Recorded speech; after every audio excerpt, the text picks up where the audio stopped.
way that she's in, that she's trying to get in. Okay. Okay, we're live. Right, and we are live. So Jack, do you want to tell us a little bit about the show and the theater? Hi, Penny. Hi, Penny. God would torture. I can't hear you guys. Oh, there it is. Okay. She says she's trying to get in. I'm in. She's here. Okay, yay. And we're on too, so don't say anything compromising. Okay, I'm not on. All right, is Austin here back? Austin is here too. here. You're all here. Okay. Right. Welcome, everybody. Hi, Penny. Hi, torture. Yes. All right, welcome everybody to Quarantine Theater. We are reading Edward Albee's classic, Who's Afraid of Virginia Woolf? We have a spectacular cast here today. We have Penny Arcade playing Martha, Austin Pendleton playing George, Tammy Face Starlight playing Honey. Joe Eula. And we have Joe Eula. I wasn't sure if it was Eula or Ula. Sounds like I was the last minute replacement. Yeah, you're like, and the U, we usually pass from the top of the alphabet. Yeah. You were the perfect replacement. Oh. Actually, you're not a replacement, really. You're the better choice. So should we begin for these? Tammy, you're hidden again. I know. I'm hidden deliberately because I'm not on screen yet. Okay. Okay. All right. Act 1, Fun and Games. Set in the darkness, there's a crash against the front door. Martha's laughter is heard. The front door opens, lights are switched on, and Martha enters, followed by George. Jesus. H. Christ. For God's sake, Martha, it's 2 o'clock in the. Oh, George. I'm sorry, but. What a clock. What a clock you are. It's late, late. What a dump. Hey, what's that from? What a dump. Oh, what I know what. Oh, come on. You know what it's from. You know. Martha. What's it from, for Christ's sake? What from? I just told you. I just did it. What a dump. Huh? What's that from? I haven't the faintest idea what. Oh, Belle. It's from some goddamn Betty Davis picture. Some goddamn Warner Brothers epic. I can't remember all the pictures. Nobody's asking you to remember every goddamn Warner Brothers epic. Just one. One single little epic. Betty Davis gets peritonitis in the end. She's got this big black fright wig on. She wears it all through the picture. Then she gets peritonitis. And she's married to George Cotton or something. Somebody. And she wants to go to Chicago all the time because she's in love with that actor with the scar. But she gets sick and she sits down and in front of her dressing table. What actor, what scar? I can't remember his name, for God's sake. What's the name of the picture? I want to know what the name of the picture is. She sits down in front of her dressing table and she's got this peritonitis and she tries to put her lipstick on, but she can't. And she gets it all over her face, but she decides to go to Chicago anyway. Chicago, it's called Chicago. Huh? What is? Picture, it's called Chicago. Oh, good grief. Don't you know anything? Chicago was a 30s musical starring little Miss Alice Faye. Don't you know anything? Well, that was probably before my time, but... Oh, just cut it out. This picture, Betty Davis comes home from a hard day at the grocery store. Grocery store? She works She's in a a grocery. housewife. She buys things. Oh, she buys things and she comes home with the groceries and she walks into the modest living room of the modest cottage. Modest Joseph Cotton has set her up in. Are they married? Yes, they're married to each other. Cluck. And she comes in and she looks around and she puts the groceries down and she says, "What a dump!" Oh, She's discontent. oh. Well, what's the name of the picture? I really don't know, Martha. Well, think. I'm tired, dear. It's late. And besides, I don't know what you're so tired about. You haven't done anything all day. You didn't have any classes or anything. well, I'm tired. If your father didn't set up these goddamn Saturday night orgies all the time, Oh, that's too bad about you, George. well, that's how it is anyway. You didn't do anything. You never do anything. You never mix. You just sit around and talk. Well, what do you want me to do? Do you want me to act like you? Do you want me to go around all night braying at everybody the way you do? I don't bray. All right, you don't bray. Do not bray. All right, I said you didn't bray. Make me a drink. What? I said, make me a drink. Well, I don't suppose a nightcap would kill either one of us. But A nightcap? Are you kidding? We've got guests. you got what? Guests. Guests. Guests? Yes. Guests. People. We've got guests coming over. When? Now. Good Lord, Mother, do you know what time it is? Who's coming over? What's their name? Who? What's their name? What's their name? Oh, I don't know what their name is, George. You met them tonight. They're new.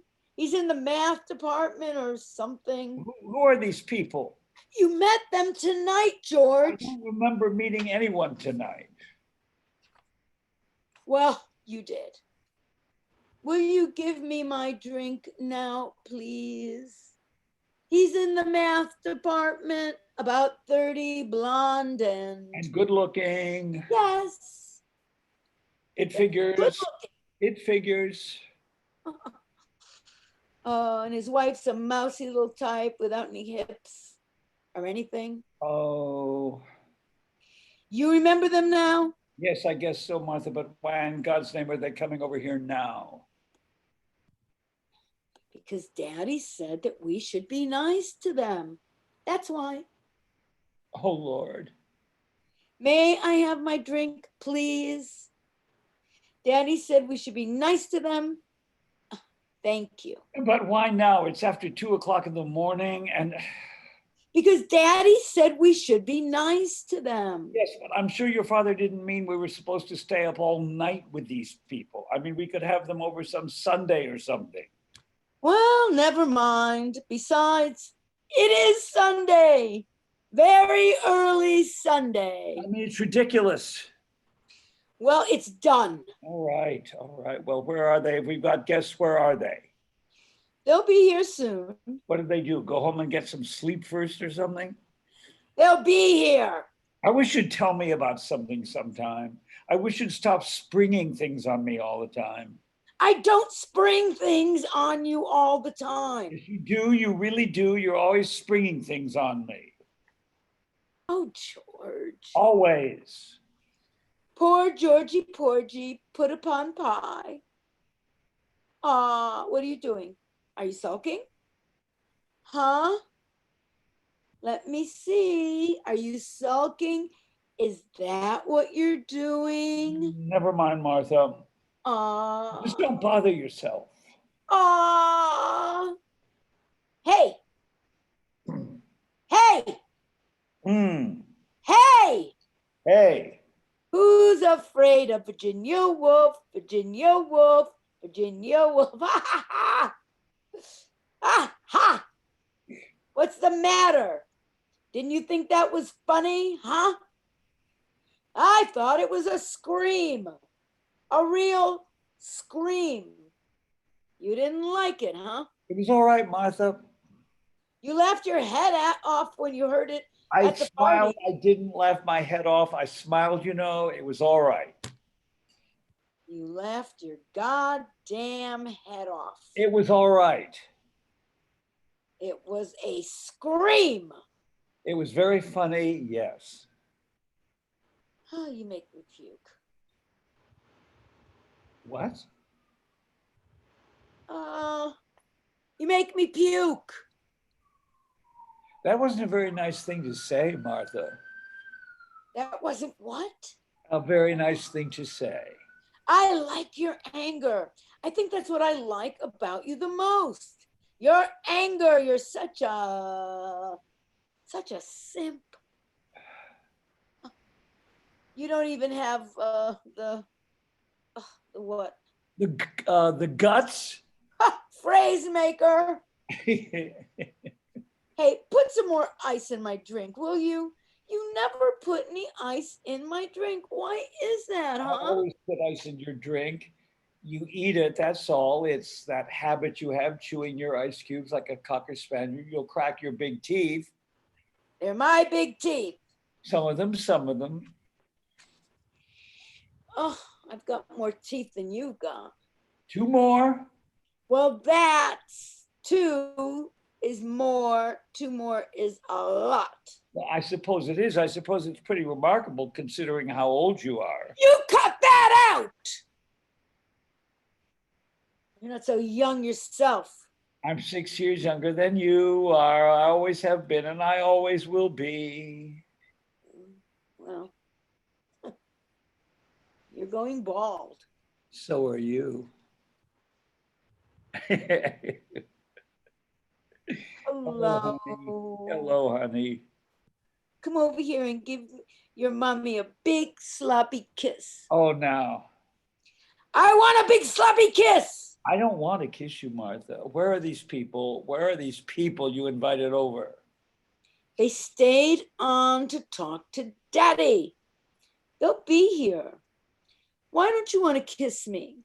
Well, dear, if I kissed you, I'd get all excited. I'd get beside myself and I'd take you by force right here on the living room rug.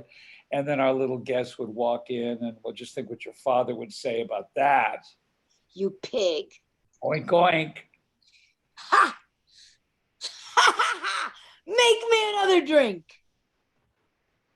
Lover. My God, you can swill it down, can't you? I'm thirsty. Jesus. Look, sweetheart, I can drink you under any goddamn table you want. So don't you worry about me. Martha, I gave you the prize years ago. There isn't an abomination award going that you... I swear, if you existed, I'd divorce you. Well, just stay on your feet, that's all. These people are your guests, you know, and... I can't even see you. I haven't been able to see you for years. pass out or throw up or something. I mean, you're a blank, a cipher. And try to keep your clothes on too. There aren't many more sickening sights than you with a couple of drinks in you and your skirt up over your head, you know. A 0. Your heads, I should say. Front doorbell chimes. Party, party. I am really looking forward to this, Martha. Go answer the door. You answer it. Get that door, you. I'll fix you, you. To you. It chimes again. Come on in. I said, get over there. Right. All right, love, whatever love wants. Isn't it nice the way some people have manners, though, even in this day and age? Isn't it nice that some people won't just come breaking into other people's houses, even if they do hear some subhuman monster yowling at them from inside? Fuck you. Simultaneous. Ah, Hi. Hi there. Come on in. Hi. Hi, Hi. we are. Hi. How are must you? be our little guests. Just ignore old sourpuss over there. Come on in, kids. Give your coats and stuff to sourpuss. Well, now perhaps we shouldn't have come. Yes, it is late and Late? Are you kidding? Throw your stuff down anywhere and come on in. Anywhere, furniture, floor, doesn't make any difference around this place. I told you we shouldn't have come. I said, come on in. Now, come on. oh dear. You cut that out. God. Martha's a devil with language. She really is. Hey, kids, sit down. Oh, isn't this lovely? Yes, indeed. It's very handsome. Well, thanks. Who did the? That's by. That's why some Greek with a mustache Martha attacked one night in. Oh. It's got a. A quiet intensity. Well, no. Well, then a certain noisy, relaxed quality, maybe. No. What I meant was. How about a quietly noisy, relaxed intensity? Dear, you're being joshed. Oh, I'm aware of that. I am sorry. What it is actually is it's a pictorial representation of the order of Martha's mind. Ha ha ha ha. Make the kids a drink, George. What do you want, kids? What do you want to drink, huh? Honey, what would you like? I don't know, dear.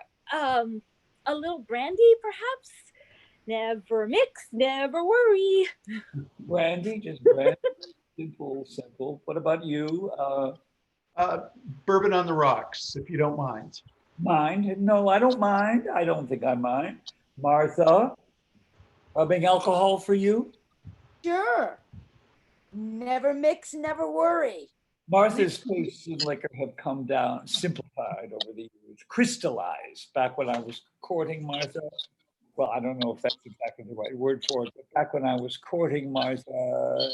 Screw, sweetie. At any rate, back when I was courting Martha, she'd order the damnedest things. You wouldn't believe it. We'd go into a bar, a whiskey, beer, and bourbon bar. And what she'd do, she'd screw up her face, think real hard, come up with brandy Alexander's, creme de cacao frappes, the gimlets, flaming punch bowls, 7-layer liqueur things. They were good. I liked them. Real ladylike little drinkies. Hey, where's my rubbing alcohol? But the years have brought to Martha a sense of essentials. Knowledge that cream is for coffee, lime juice for pies, and alcohol, pure and simple. Here you are, Angel, for the pure and simple. For the mind's blind eye, the heart sees, and the liver's craw. Down the hatch, all. Cheers, dears. Oh, you have a poetic nature, George, a Dylan Thomas quality that gets me right where I live.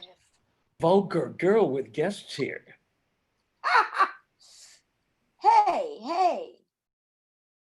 Who's afraid of Virginia Woolf? Virginia Woolf. Virginia Woolf. Who's afraid of Virginia Woolf? Wasn't that funny? That was so funny. Yes, yes, it was. I thought I'd bust a gut. I really did. I really thought I'd bust a gut laughing. George didn't like it. George didn't think it was funny at all. Lord, Martha, do we have to go through this again? I'm trying to shame you into a sense of humor. Angel, that's all. Martha didn't think I laughed loud enough. Martha thinks that unless you, as she demurely puts it, that unless you bust a gut, you aren't amused. You know, unless you carry on like a hyena, you aren't having any fun. Well, I certainly had fun. It was a wonderful party. Yes, it certainly was. And your father, oh, he is marvelous. Yes, he really is. Oh, I tell you. Quite a guy, isn't he? Yeah. Quite a guy. And you better believe it. Oh, he's a wonderful man. I'm not trying to tear him down. He's a god. We all know that. You lay off my father. Yes, love. All I mean is when you've had as many of these faculty parties as I have. I rather appreciated it. I mean, aside from enjoying it, I appreciated it. You know, when you're at a new place, meeting everyone, getting introduced around, getting to know some of the men. Now, when I was teaching in Kansas, You won't believe this, but we had to make our way all by ourselves. Isn't that right, dear? yes, it is. We had to make our own way. I had to go up to wives in the library at the supermarket and say, hello, I'm new here. You must be Mrs. So-and-so, Dr. So-and-so's wife. It really wasn't very nice at all. Mhm. Not nice at all. Mm, He is a remarkable man. yeah. Oh, wait a minute. Let me tell you a secret, baby. There are easier things in this world. If you happen to be teaching at a university, there are easier things than being married to the daughter of the president of that university. There are easier things in this world. It should be an extraordinary opportunity. Daddy knows how to run things. For some men, it would be the chance of a lifetime. There are, believe me, easier things in this world. Well, I can understand how it might make for some awkwardness, perhaps, but conceivably, but Some men would give their right arm for the chance. Alas, Martha, in reality, it works out that the sacrifice is usually of a somewhat more private portion of the anatomy. Yeah. I wonder if you could show me where the... Martha? are you all right? Of course, dear. I want to put some powder on my nose. Martha, won't you show her where we keep the euphemism? What? Oh, sure. I'm sorry. Come on. I want to show you the house. I think I'd like to... Wash up? Sure. Come on with me. You two do some men talk for a while. We'll be back, dear. Sorry. Honestly, George, you burn me up. All right.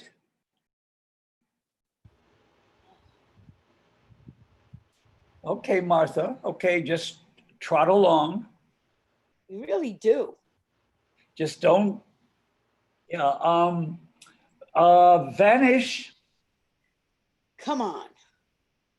So what'll it be? I don't know. I'll stick to bourbon, I guess. That what you were drinking over at Parnassus? Over at, Parnassus. I don't understand. Okay. One bourbon. Thanks. It's just a private joke between little old Martha and me. So you're in the math department, huh? No, no.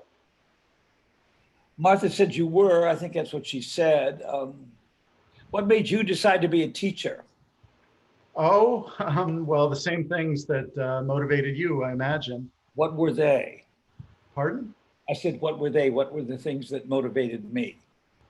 Well, I'm sure I don't know. You just finished saying that the things that motivated you were the same things that motivated me. I said I imagined they were. Oh. Did you? Well, you like it here? Yes, it's fine. I mean the university. Oh, I thought you meant. Yes, I can see you did. I meant the university. Well, I like it. Fine. Just fine. You You've been here quite some time, haven't you? What? Oh, yes, yes. Ever since I married, what's her name? Martha. Even before that, forever. Dashed hopes and good intentions. Good, better, best, tested. How do you like that for a declension, young man? Sir, I'm sorry if You didn't we, answer my question. sir? Don't you condescend to me. I asked you how you like that for a declension. Good, better, best, bested. Huh? Well, I really don't know what to say. you really don't know what to say? All right. What do you want me to say? Do you want me to say it's funny so you can contradict me and say it's sad? Or do you want me to say it's sad so you can turn around and say, no, it's funny? You can play that damn game any way you want to, you know. Very good, very good. And when my wife comes back, I think we'll just, No, no, no, no, no, calm down, my boy. Just calm down. All right. You want another drink? Here, give me your glass. I still have one. And I do think that when my wife comes back, Here, I'll freshen it. Give me your glass. Give me your glass. what I mean is you two, you and your wife seem to be having some sort of Martha and I are having nothing. Martha and I are merely exercising. That's all. We're merely walking what's left of our wits. Don't pay any attention to it. still. Well, now let's sit down and talk, huh? It's just that I don't like to become involved in other people's affairs. Well, you'll get over that. Small college and all, musical beds is the faculty sport around here. Sir? I said musical beds is the faculty. Never mind. I wish you wouldn't go, sir, like that, and not with a question mark at the end of it. You know, sir, I know it's meant to be a sign of respect for your elders, but the way you do it, sir, madam, No disrespect intended. how old are you? 28. I'm 40 something. Aren't you surprised? I mean, don't I look older? Doesn't this gray quality suggest the 50s? Don't I sort of fade into the background, get lost in the cigarette smoke, huh? I think you look fine. I've always been lean. I haven't put on 5 pounds since I was your age. I don't have a paunch either. What I've got this little distension just below the belt, but it's hard. It's not soft flesh. I use the handball courts. How much do you weigh? I 155, 60, something like that. Do you play handball? Well, yes. I mean, no, I mean, not very well. Well, then we shall play sometime. Martha is 108 years old. She weighs somewhat more than that. How old is your wife? She's 26. Martha is a remarkable woman. I imagine she weighs about 110. Your wife weighs, No, my boy, yours, your wife. My wife is Martha. I know. If you were married to Martha, you would know what it means. But then if I were married to your wife, I would know what that means too, wouldn't I? Yes. Martha says you're in the math department or something. No, I'm not. Martha is seldom mistaken. Maybe you should be in the math department or something. I'm a biologist. I'm in the biology department. Oh. Oh, Sir? you're the one. You're the one's going to make all that trouble making everyone the same, rearranging the chromosomes or whatever it is. Isn't that right?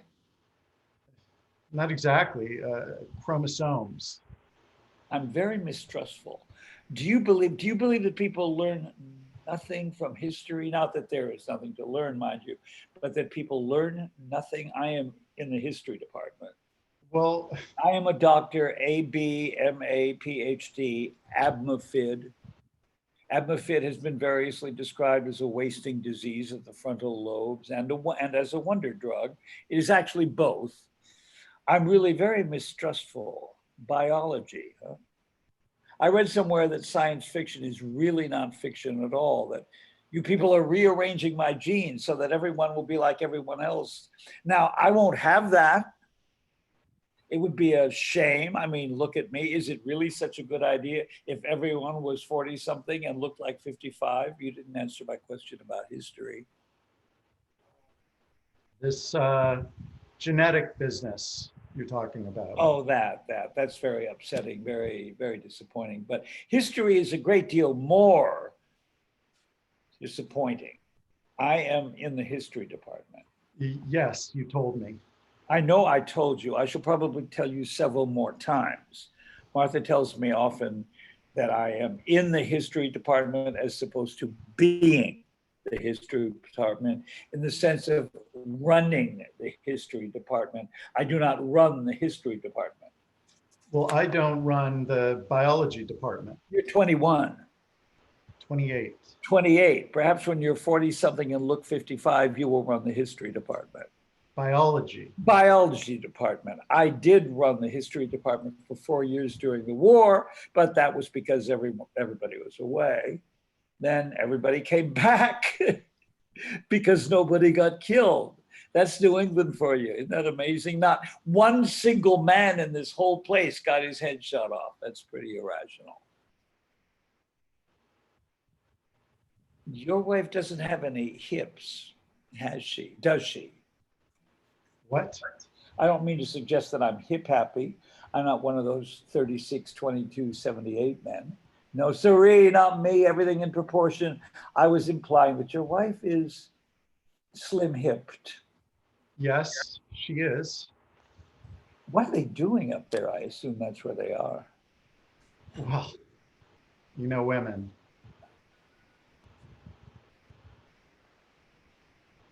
Not one son of a bitch got killed. Of course, nobody bombed Washington. No, that's not fair. You have any kids? No, not yet. You? That's for me to know and you to find out. Indeed. No kids, huh? Not yet. People do have kids. That's what I mean about history. You people are going to make them in test tubes, aren't you? You biologists, I mean babies. Then the rest of us, them as wants to, can screw to our heart's content. What will happen to the tax deduction? Has anyone figured that out yet? But you are going to have kids anyway, in spite of history.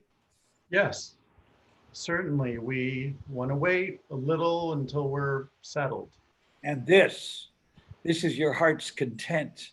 Illyria, Penguin Island, Gomorrah. You think you're going to be happy here in New Carthage, huh? I hope we'll stay here. And every definition has its boundaries. Well, it isn't a bad college. I mean, it'll do. It isn't MIT. It isn't UCLA. It isn't the Sorbonne or Moscow U either, for that matter. I don't mean forever. Well, don't you let that get bandied about. The old man wouldn't like it. Martha's father expects loyalty and devotion out of his staff. I was going to use another word. Martha's father expects his staff to cling to the walls of the place like the ivy, to come here and grow old, to fall in the line of service. One man, a professor of Latin and elocution, actually fell in the cafeteria line one lunch. He was buried, as many of us have been, and as many more of us will be, under the shrubbery around the chapel. It is said, and I have no reason to doubt it, that we make excellent fertilizer. But the old man is not going to be buried under the shrubbery. The old man is not going to die. Martha's father has the staying power of one of those Micronesian tortoises. There are rumors which you must not breathe in front of Martha, for she foams at the mouth, that the old man, her father, is over 200 years old. There is probably an irony involved in this, but I'm not drunk enough to figure out what it is. How many kids you gonna have? I don't know. My wife is, Have a drink. yes. Martha! Damn it! You asked me if I knew women. Well, one of the things I do not know about them is what they talk about while the men are talking. I must find out sometime.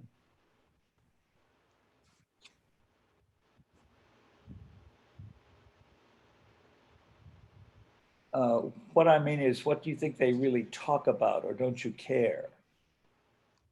Themselves, I would imagine.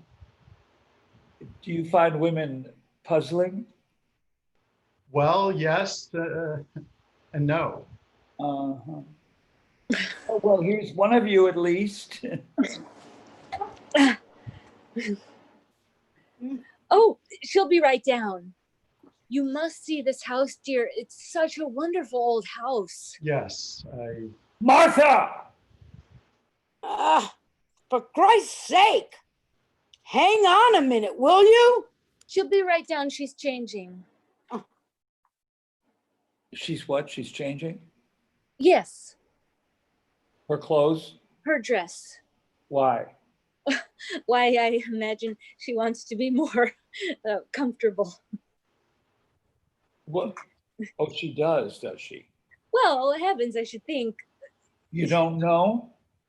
You don't know. you feel all right? Yes, dear, perfectly fine. So she wants to be comfortable, does she? Well, we'll see about that.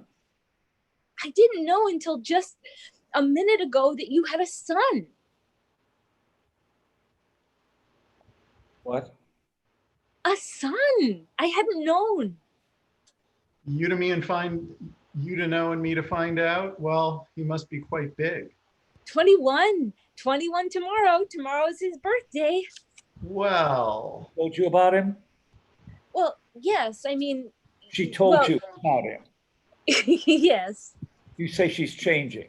yes. And she mentioned, Your son's birthday, yes. okay, Martha, okay. you look pale, honey. Do you want to? Yes, dear. A little more brandy, maybe, just a drop. Okay, Martha. May I use the bar? Yeah, oh, yes, by all means. Drink away. You'll need it as the years go on. You goddamn destructive. What time is it, dear? At 2:30. Oh, it's so late. We should be getting home. For what? You keeping the babysitter up or something? I told you we didn't have children. Oh, I'm sorry. I wasn't even listening or thinking, whichever one applies. We'll go in a little while. Oh, no, you mustn't. Martha is changing, and Martha is not changing for me. Martha hasn't changed for me in years. If Martha is changing, it means we will be here for days. You are being accorded an honor, and you must not forget that Martha is the daughter of our beloved boss. She is his right ball, you might say. You might not understand this, but I wish you wouldn't talk that way in front of my wife. Oh, now. Really, well, you're quite right. We'll leave that sort of talk to Martha. Well, what sort of talk? There you are, my pet. Well, now. Why, Martha, your Sunday chapel dress. Oh, that's most attractive. You like it? Good. What the hell do you mean screaming up the stairs like that at me? We got lonely, darling. We got lonely for the soft purr of your little voice. Oh, well then, you just trot over to the barry poo And make your little mommy a great big drink. That's right. Well, did you two have a nice little talk? You men solve the problems of the world as usual? Well, no. What we did actually, if you really want to know what we did actually, is try to figure out what you two were talking about.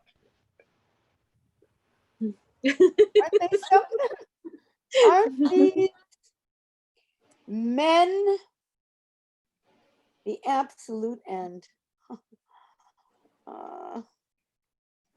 Yeah. Why didn't you sneak upstairs and listen in? I wouldn't have listened, Martha. I would have peeked. It's a conspiracy. And now we'll never know. Shucks. Hey, you must be quite the boy. Getting your master's when you were what, 12? You hear that, George? Well, 12 and a half, actually. No, 19. Mhm. Honey, you needn't have mentioned that. Oh, I'm proud of you. It's very impressive. Damned right. I said I was impressed, Martha. I'm beside myself with jealousy. What do you want me to do? Throw up? That really is very impressive. You should be right proud. Oh, he's a nice fella. I wouldn't be surprised if you did take over the history department one of these days. The biology The department. biology department, of course, I seem preoccupied with history. What a remark. I am preoccupied with history. I think I'll make myself a drink. George is not preoccupied with history. George is preoccupied with the history department. George is preoccupied with the history department because Because he is not the history department. He is only in the history department. We know, Martha, we went all through it while you were upstairs getting up. There's no need to go through it again. that's right, baby. Keep it clean. George is bogged down in the history department. He's an old bog in the history department. That's what George is, a bog, a GD swamp, a swamp. Hey, Swampy. Hey, Swampy. Yes, Martha, can I get you something? Well, sure. You could light my cigarette if you've a mind to. No, there are limits.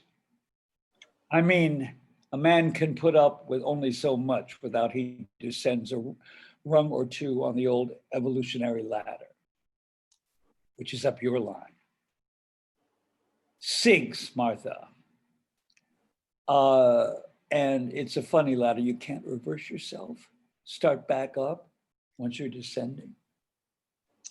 Now, I'll hold your hand when it's dark and you're afraid of the bogeyman, and I'll tote your gin bottles out after midnight so no one will see, but I will not light your cigarette. And that, as they say, is that. Jesus. Hey, you played football, huh? Dear, Yes, I was a quarterback, but I was much more adept at boxing, really. Boxing? You hear that, George? Yes, Martha.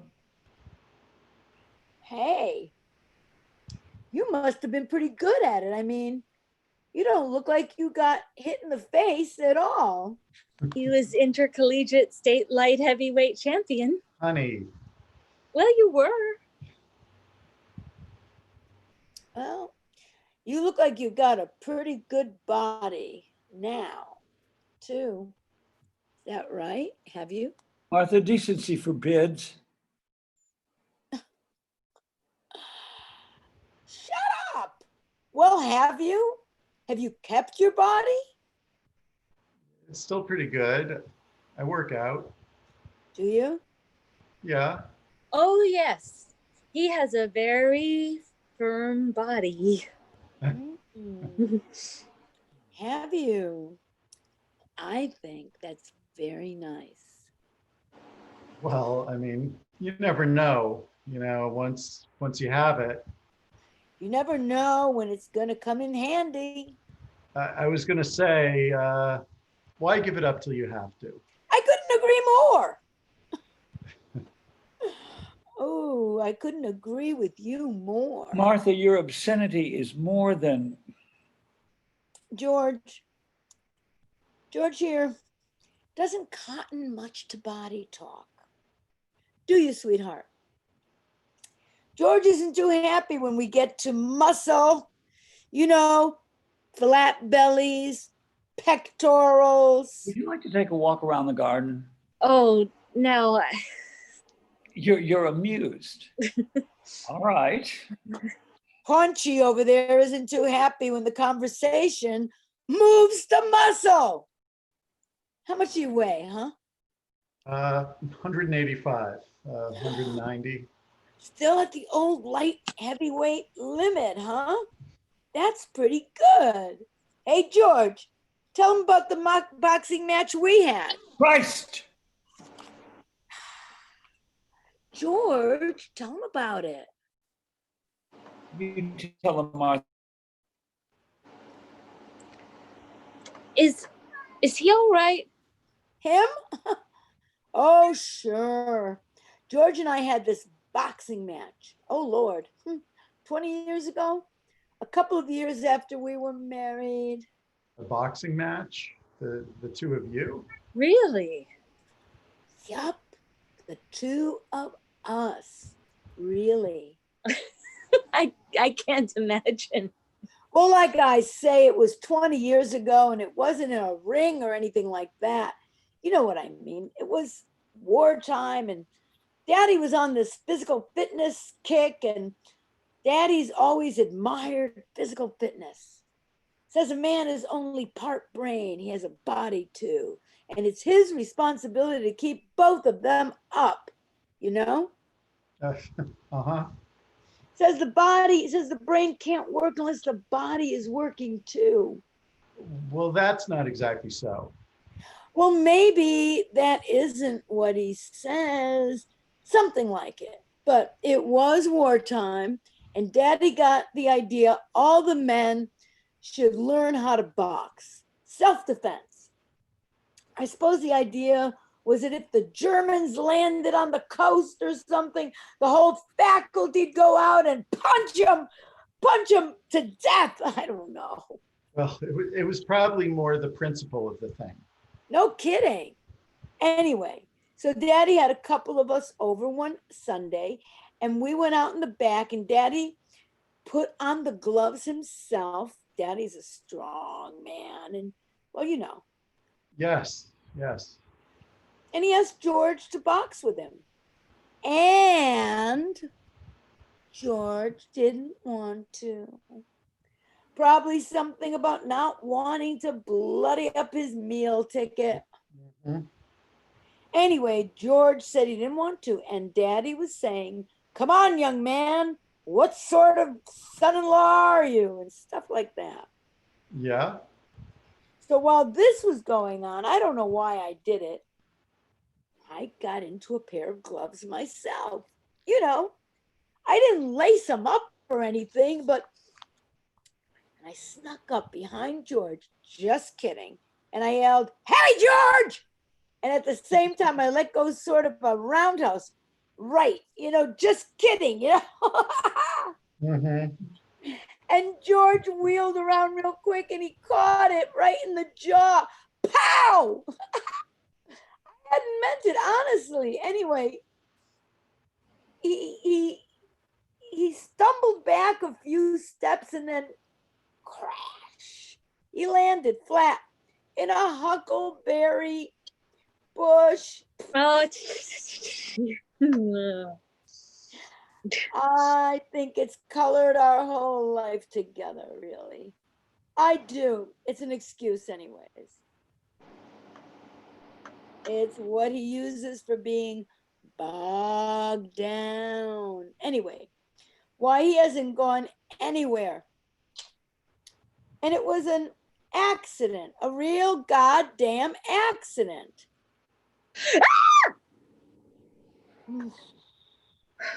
How? George takes from behind his back a short-barreled shotgun and calmly aims it at the back of Martha's head. Martha turns her head to face George. Ah! Ah! Pow! From the barrel of the shotgun blossoms a large red and yellow Chinese parasol. You're dead. Pow! Dead. Good Lord. oh. Oh my goodness. Where'd you get that, you bastard? Let me see that, will you? I've never been so frightened in my life, never. Oh, I've had it a while. Did you like that? You bastard. I've never been so frightened, never. This is quite a gadget. You like that? Did you? Yeah, that was pretty good. Come on, give me a kiss. Later, sweetie. Mm. Oh, ho, that's what you're after, is it? What are we going to have? Blue games for the guests? Huh? Huh? You prick. Everything in its place, Martha, everything in its own good time. You. Here, let me show you. It goes back in like this. That's damn clever. Drinks now, drinks for all. I'm not finished. I think I need something. Is that Japanese?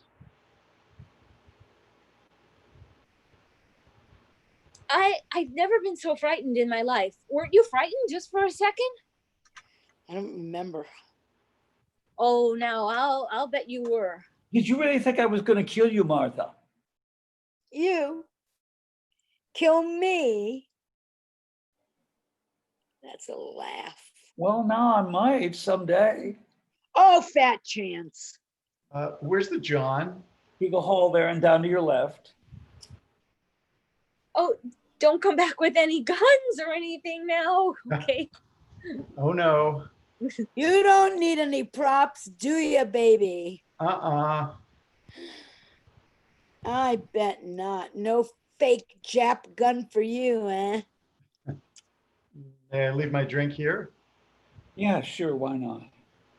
We've got half-filled glasses everywhere in the house, wherever Martha forgets she's left them. In the linen closet on the edge of the bathtub. I even found one in the freezer once.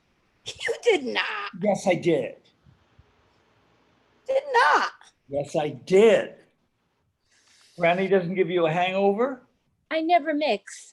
And then I don't drink very much either. Oh, that's good. Your husband was telling me all about the chromosomes. The what? The chromosomes, Martha, the genes or whatever they are. You've got quite a terrifying husband. Oh. No, really, he's quite terrifying with his chromosomes and all. He's in the math department. No, Martha, he's a biologist. He's in the math department.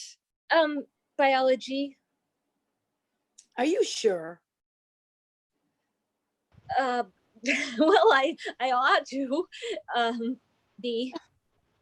I suppose so. I don't know who said he was, I don't know, in the math department. You did, Martha. Well, I can't be expected to remember everything.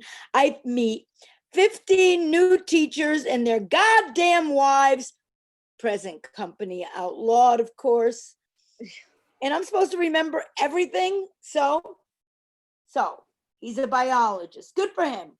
Biology's even better. It's less obtuse. Abstract. Abstruse, in the sense of recondite. Don't tell me words. Biology's even better. It's right at the meat of things. Oh, you're right, at the meat of things. Oh, They thought you were in the math department. well, maybe I ought to be. You stay right where you are. You stay right at the meat of things. You're obsessed with that phrase, Martha. It's ugly. You stay right there. Hell, you can take over the history department just as easy from there as anywhere. God knows somebody's going to take over the history department someday, and it ain't going to be Georgie boy there. That's for sure. Are you, Swampy? Are you? Huh? In my mind, Martha, you are buried in cement right up to your neck. No, right up to your nose. That's much quieter. Georgie boy here says you're terrifying. Why are you terrifying? I didn't know that I was. It's because of your chromosomes, dear. Oh, the chromosome business. What's all this about chromosomes? Well, chromosomes Oh, are, I know what chromosomes are, sweetie. I love them. oh, well then, Martha eats them for breakfast. She sprinkles them on her cereal. It's very simple, Martha. This young man is working on a system whereby chromosomes can be altered. Well, not all by himself. He probably has one or two co-conspirators. The genetic makeup of a sperm cell changed, reordered to order, actually, for hair and eye color, stature, potency, I imagine. Hairiness, features, health, and mind, most important, mind. All imbalances will be corrected, sifted out.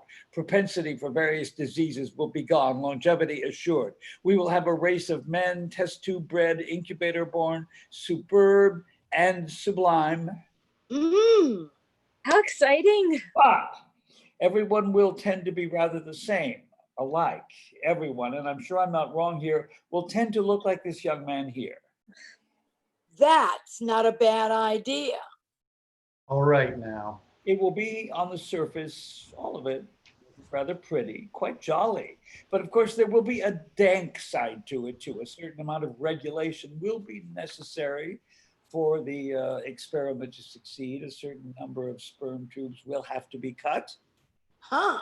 Millions upon millions of them, millions of tiny little slicing operations. It will leave just the smallest scar on the underside of the scrotum, but which will assure the sterility of the imperfect, the ugly, the stupid, the unfit. Now look, And with this, we will have in time a race of glorious men.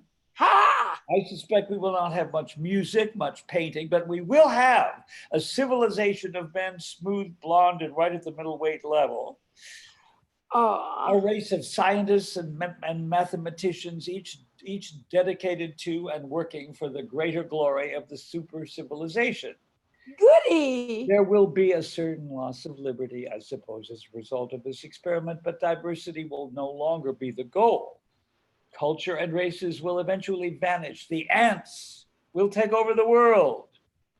are you finished? And I naturally am rather opposed to all this. History, which is my field, history of which I'm one of the most famous bogs, Ha, ha, ha. will lose its glorious variety and unpredictability. And with me, the surprise, the multiplexity, the sea-changing rhythm of history will be eliminated.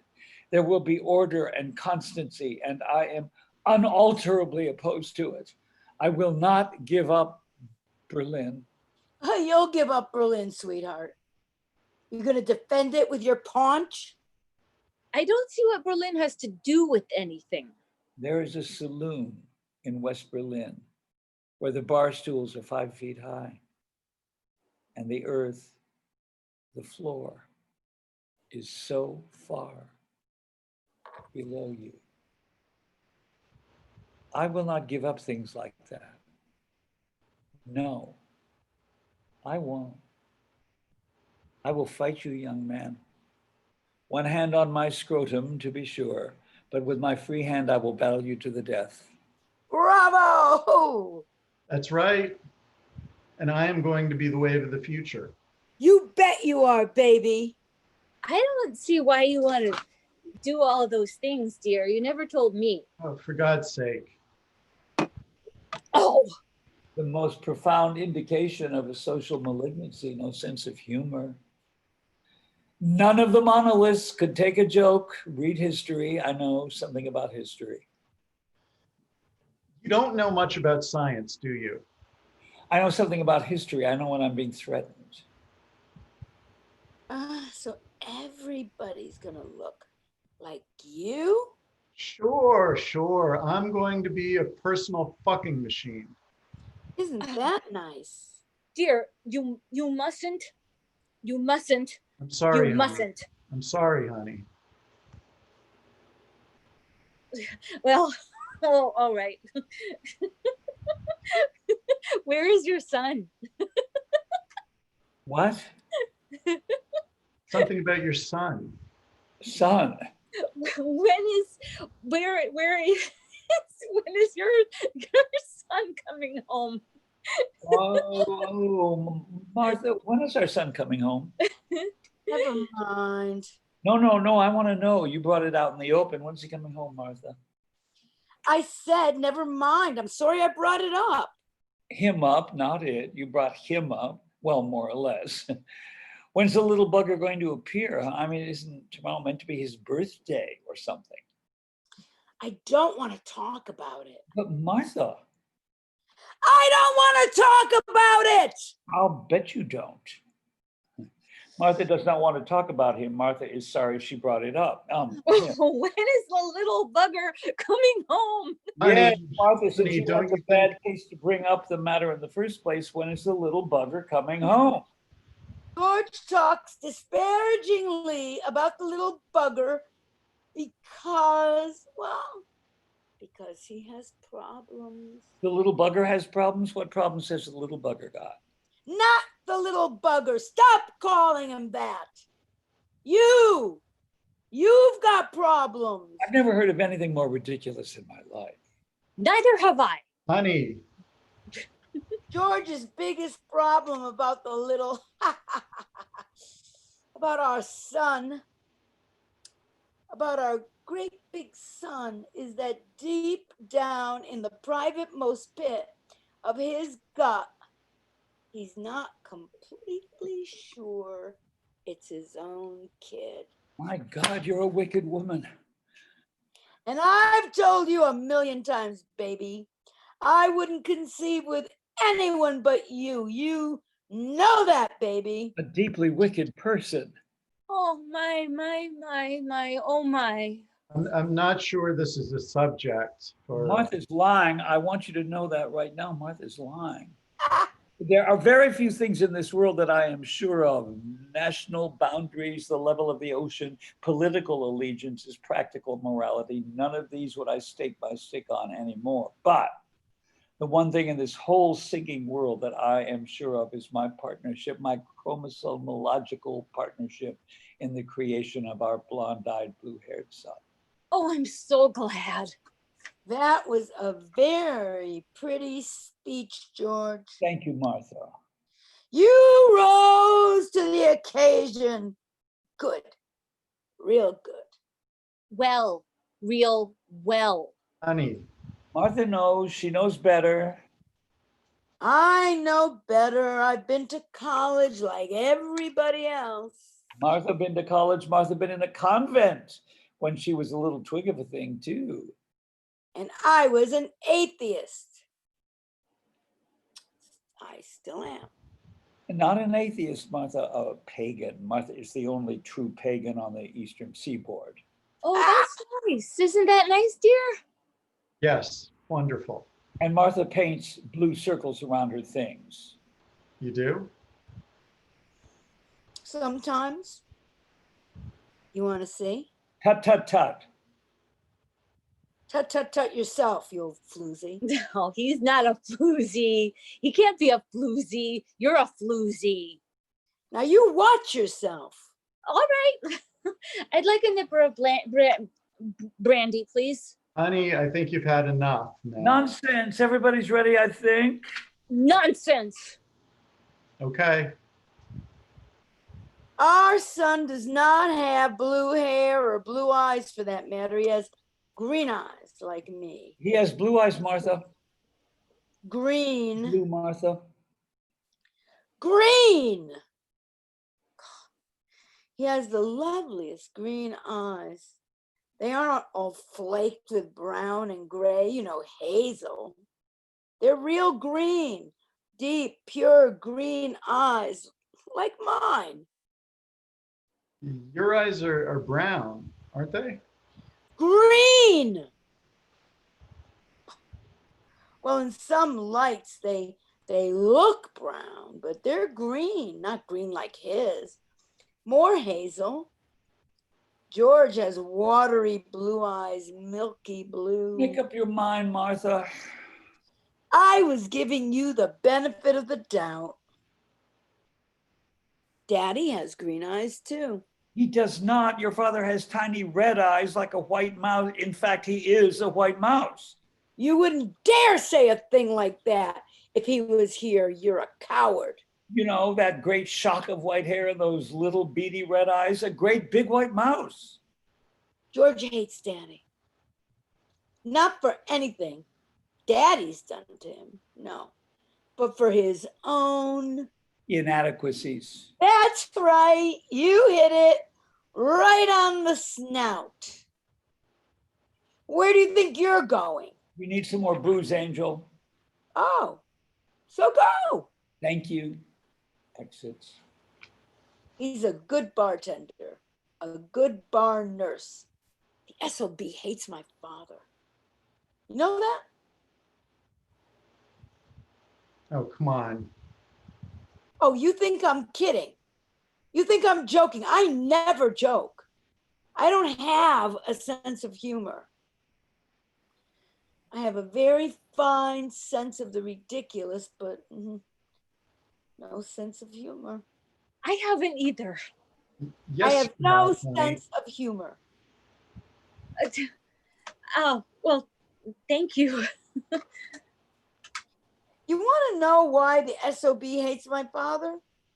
You want me to tell you? All right. I will tell you why the SOB hates my father. Oh, good. Some people feed on the calamities of others. They do not. Honey, All right, shut up, both of you. All right, now. Mommy died early, see? And I sort of grew up with Daddy. I went away to school and stuff, but I was more or less grew up with him. Jesus, I admired that guy. I worshipped him. I absolutely worshipped him. I still do. And he was pretty fond of me, too, you know. We had a real rapport going on. A real rapport. yeah. And Daddy built this college. I mean, he built it up from what it was. It's his whole life. He is the college. Mm-hmm. The college is him. You know what the endowment was when he took over and what it is now? You look that up sometime. Oh, I know. I read about it. Shut up and listen, cutie. So after I got done with college and stuff, I came back here and sort of sat around for a while. I wasn't married or anything. Well, I'd been married, sort of, for a week. For a week, my sophomore year at Miss Muff's Academy for Young Ladies College. A kind of junior later Chatterley's arrangement, as it turned out. The marriage. He mowed the lawn at Miss Muff's, sitting up there all naked in the big power mower, mowing away. But Daddy and Miss Muff got together and put an end to that real quick. Annulled, which is tough because theoretically you can't get an annulment if there's been entrance. Ha! Anyway, so I was re-virginized, finished at Miss Muff's, where they had one less gardener's boy, and that's a real shame that was. And I came back here and sort of sat around for a while. I was hostess for Daddy, and I took care of him, and it was nice. It was very nice. Yes. What do you Yes. mean? Yes, yes. How would you know, lover?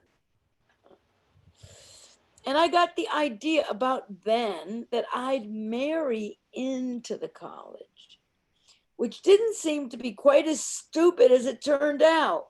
I mean, Daddy had a sense of history, of continuation. Why don't you come over here and sit by me? I don't think I should. Oh, suit yourself. a sense of continuation, history, and he always had it in the back of his mind to groom someone, to take over, sometime when he quit, a succession, you know what I mean? Yes, I do. Well, it's natural, which is natural enough. When you've made something, you want to pass it on to somebody. So I was sort of on the lookout for prospects with the new man. So I sort of on the lookout prospects for the new man and an heir apparent. It wasn't Daddy's idea that I had to necessarily marry the guy. I mean, I wasn't the albatross. You didn't have to take me to get the prize or anything like that. I mean, it was something I had in the back of my mind. And a lot of new men were married naturally. Sure. Like you, baby. Like you, baby. But then George came along. Along came George. Along came George bearing hooch. What are you doing now, Martha? I'm telling a story. Sit down, you'll learn something. All righty. You've come back. That's right. Dear, he's come back. Yes, I see. I see. Now, where was I? I'm so glad. Oh, yeah. And along came George. That's right. Who was young, intelligent, and bushy-tailed, and sort of cute, if you can imagine. And it. younger than you And younger than me. by 6 years. Oh, by 6 years. It doesn't bother me, George. And along he came, bright-eyed, into the history department. And do you know what I did, dumb cluck that I was, that I am? You know what I did? I fell for him. Oh, that's nice. Yes. She did. You should have seen it. She'd sit outside of my room on the lawn at night and she'd howl and claw at the turf. I couldn't work. I actually fell for him. There. Martha's a romantic at heart. That I am. So I actually fell for it. And the match seemed practical too. Just a minute, Martha. Daddy was looking for someone to Just a minute, Martha. take over sometime when he was ready Just a to minute, Martha. retire. And so I Stop thought, it, Martha.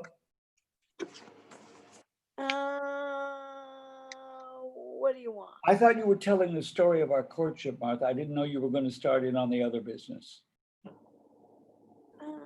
Well, I am. I wouldn't if I were you. Oh, you wouldn't? Well, you're not. Now, you've already sprung a leak about you know what. What? About the apple of our eye, the sprout, the little bugger, our son. And if you start in on this other business, I warn you, Martha, it's going to make me angry. Oh, is it? Is it? I warn you. You what? I warn you. Do you really think we have to go? Oh, no, sorry. That's Nick. I warn you. Do you really think we have to go through? I stand warned. So anyway, I married this SOB and I had it all planned out. He was the groom. He was going to be groomed. He'd take over someday and he'd take over the history department. And then when Daddy retired, he'd take over the college.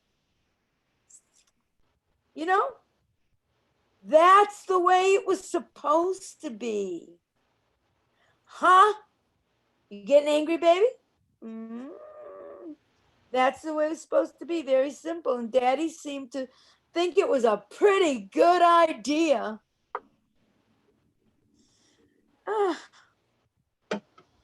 Getting angrier?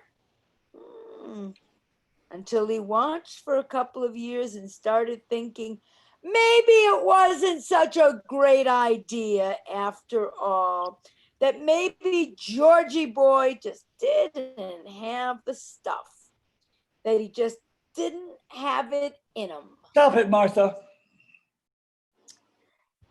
Ooh, well, the hell I will. You see, George didn't have much push. He wasn't particularly aggressive. In fact, he was sort of a flop. A great big fat flop. Crash. Immediately after flop, George breaks a bottle against the portable bar and stands there still with his back to them all, holding the remains of the bottle by the neck. I said, stop, Martha. I hope that was an empty bottle, George. You don't want to waste good liquor. Not on your salary. Not on an associate professor's salary. I mean, he'd be no good at trustees' dinners, fundraising. He didn't have any personality. You know what I mean? Which was disappointing to Daddy, as you can imagine. So here I am, stuck with Don't go on, Martha. this flop. Don't, Martha, don't. The bog in the history department, Don't.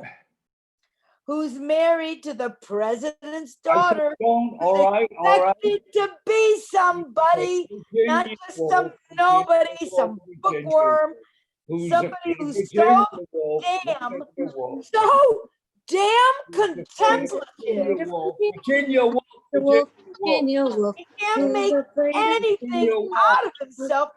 Somebody without the guts to make anybody proud of him. All right, George. Virginia Woolf. Wolf, Virginia wolf, Virginia wolf. Who's afraid of Virginia wolf? Oh, early in the morning. Who's Stop. afraid? I think I'm gonna be sick. I think I'm gonna be sick. I think I'm gonna vomit. Oh, for God's sake. Oh, Jesus. The curtain falls. Act 2. While Purg is snatched.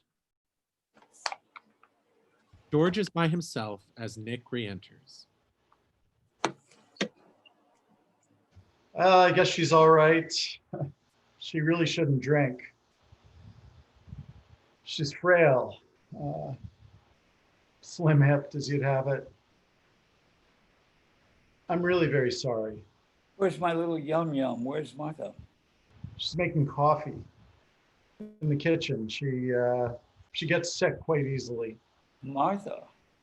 Oh no, Martha hasn't been sick a day in her life unless you count the time she spends in the rest home. No, my wife gets sick quite easily. Your wife is Martha. Oh yes, I know. She doesn't really spend any time in a rest home. Your wife? No, yours. Oh, mine. No, she doesn't. I would. I mean, if I were her, I would. But I'm not, and so I don't. I'd like to, though. It gets pretty bouncy around here sometimes. Yes, I'm sure. Well, you saw an example of it. I try not to. Get involved. Isn't that right? Yes, that's right. I'd imagine not. I find it embarrassing. Oh, you do, huh? Yes, really, quite. Yes, really, quite. It's disgusting. Now look, I don't have Disgusting. Do you think I like having that, whatever it is, ridiculing me, tearing me down in front of you? Do you think I care for it? No, I don't imagine you care for it at all. Oh, you don't imagine it, huh? No, I don't. I don't imagine you do. Your sympathy disarms me. Your compassion makes me weep large, salty, unscientific tears. I just don't see why you feel you have to subject other people to it. I if you and your wife want to go at each other like a couple Why? of Why I want to? animals, then I don't see why you don't do it when there aren't any. Why, you smug, self-righteous little. You can it, mister.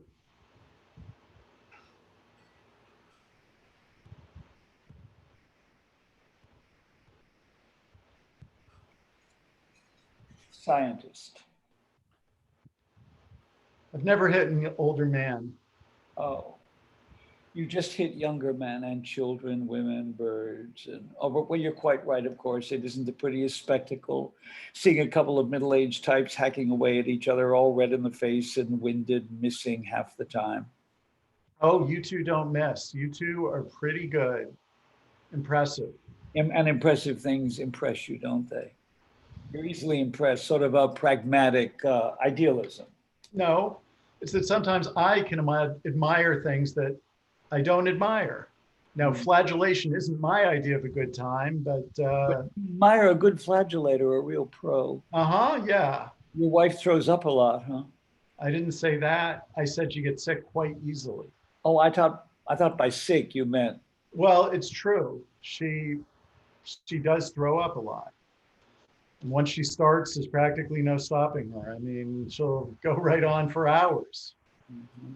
Not all the time, but regularly. You can tell time by her, huh? Just about. Drink. Sure. I married her because she was pregnant. Oh. But you said you didn't have any children. When I asked you, you said, She wasn't really. It was a hysterical pregnancy. She blew up and then she went down. and while she was up, you married her. And then she went down.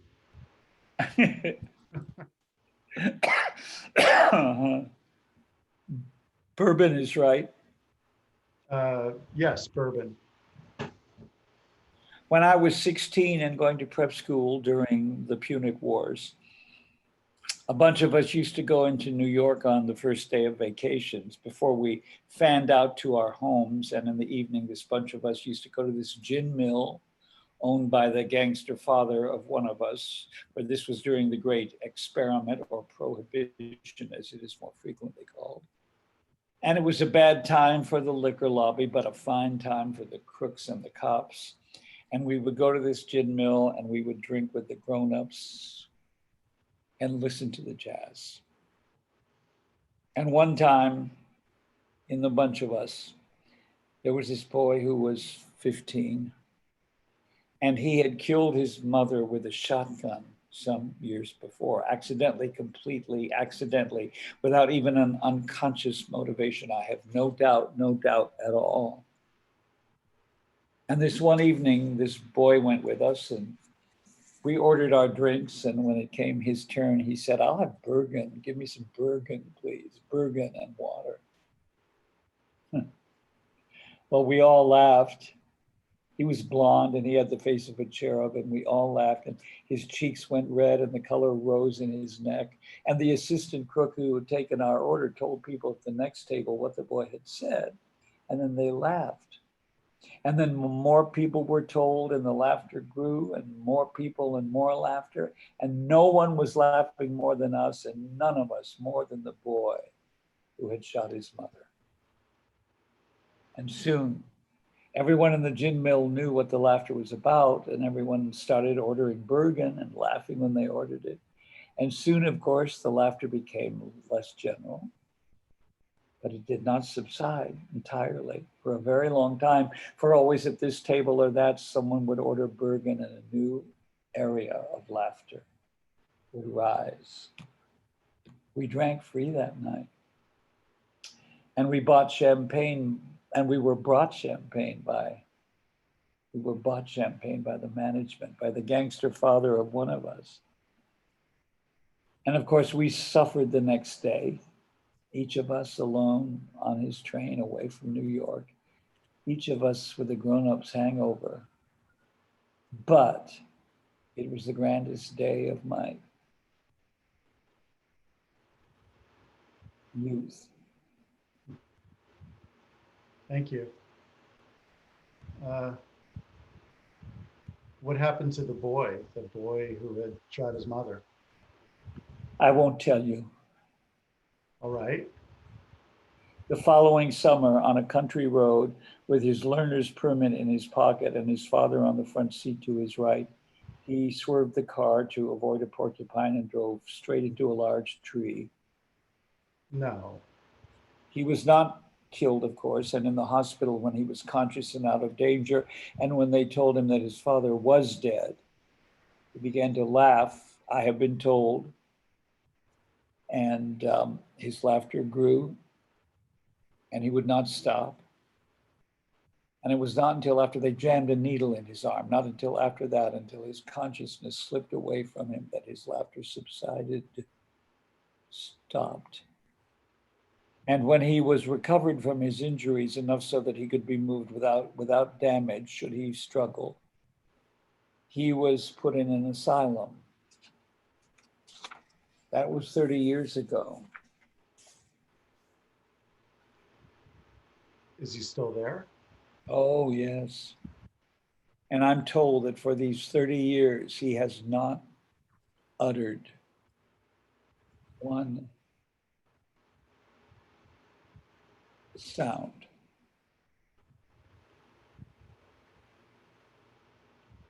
Martha! Martha! I told you she's making coffee. Or your hysterical wife who goes up and down. Went up and down. Went no more. No more. Nothing. It's the saddest thing about men. Well, no, one of the saddest things about men is the way they age some of them. Do you know what it is with insane people? Do you know the quiet ones? No, They don't change, they don't grow old. they must. Well, eventually, probably, yes, but they don't in the usual sense. They maintain a firm skin serenity. The underuse of everything leaves them quite whole. Are you recommending it? No. Some things are sad, though. But you just gotta buck up and face them, and that's all. Buck up. Martha doesn't have hysterical pregnancies. My wife had one. Yes, Martha doesn't have pregnancies at all. Well, no, I don't imagine so. Now, do you have any other kids? Do you have any daughters or anything? Do we have any what? Do you have any? I mean, do you have only one kid? Your son? Oh no, just one boy, our son. Well, that's nice. Oh, yes. Well, he's a comfort, a beanbag. A what? A beanbag, you wouldn't understand. Beanbag. I heard you. I didn't say I was deaf. I said I didn't understand. You didn't say that at all. I meant I was implying I didn't understand, for Christ's sake. You're getting testy. I'm sorry. All I said was our son, the apple of our three eyes, Martha being a cyclops. Our son is a beanbag and you get testy. Sorry, it's late. I'm tired. I've been drinking since 9 o'clock. My wife is vomiting. There's been a lot of screaming going on around here. So you're testy. Naturally. Don't worry about it. Anybody who comes here ends up getting testy. It's expected. Don't be upset. I'm not upset. You're testy. Yes. I'd like to set you straight about something while the little ladies are out of the room. I'd like to set you straight about what Martha said. I don't make judgments, so there's no need really, unless you. Well, I want to. I know you don't like to become involved. I know you like to preserve your scientific attachment in the face of, for lack of a better word, life and all. But still, I want to tell you. Oh, I'm a guest. Go right ahead. Oh, well, thanks now. That makes me feel all warm and runny inside. Well, if you're going to start that kind of stuff again. Our forest sounds. Huh? Animal noises. Oh, Well, yeah, here's, yeah.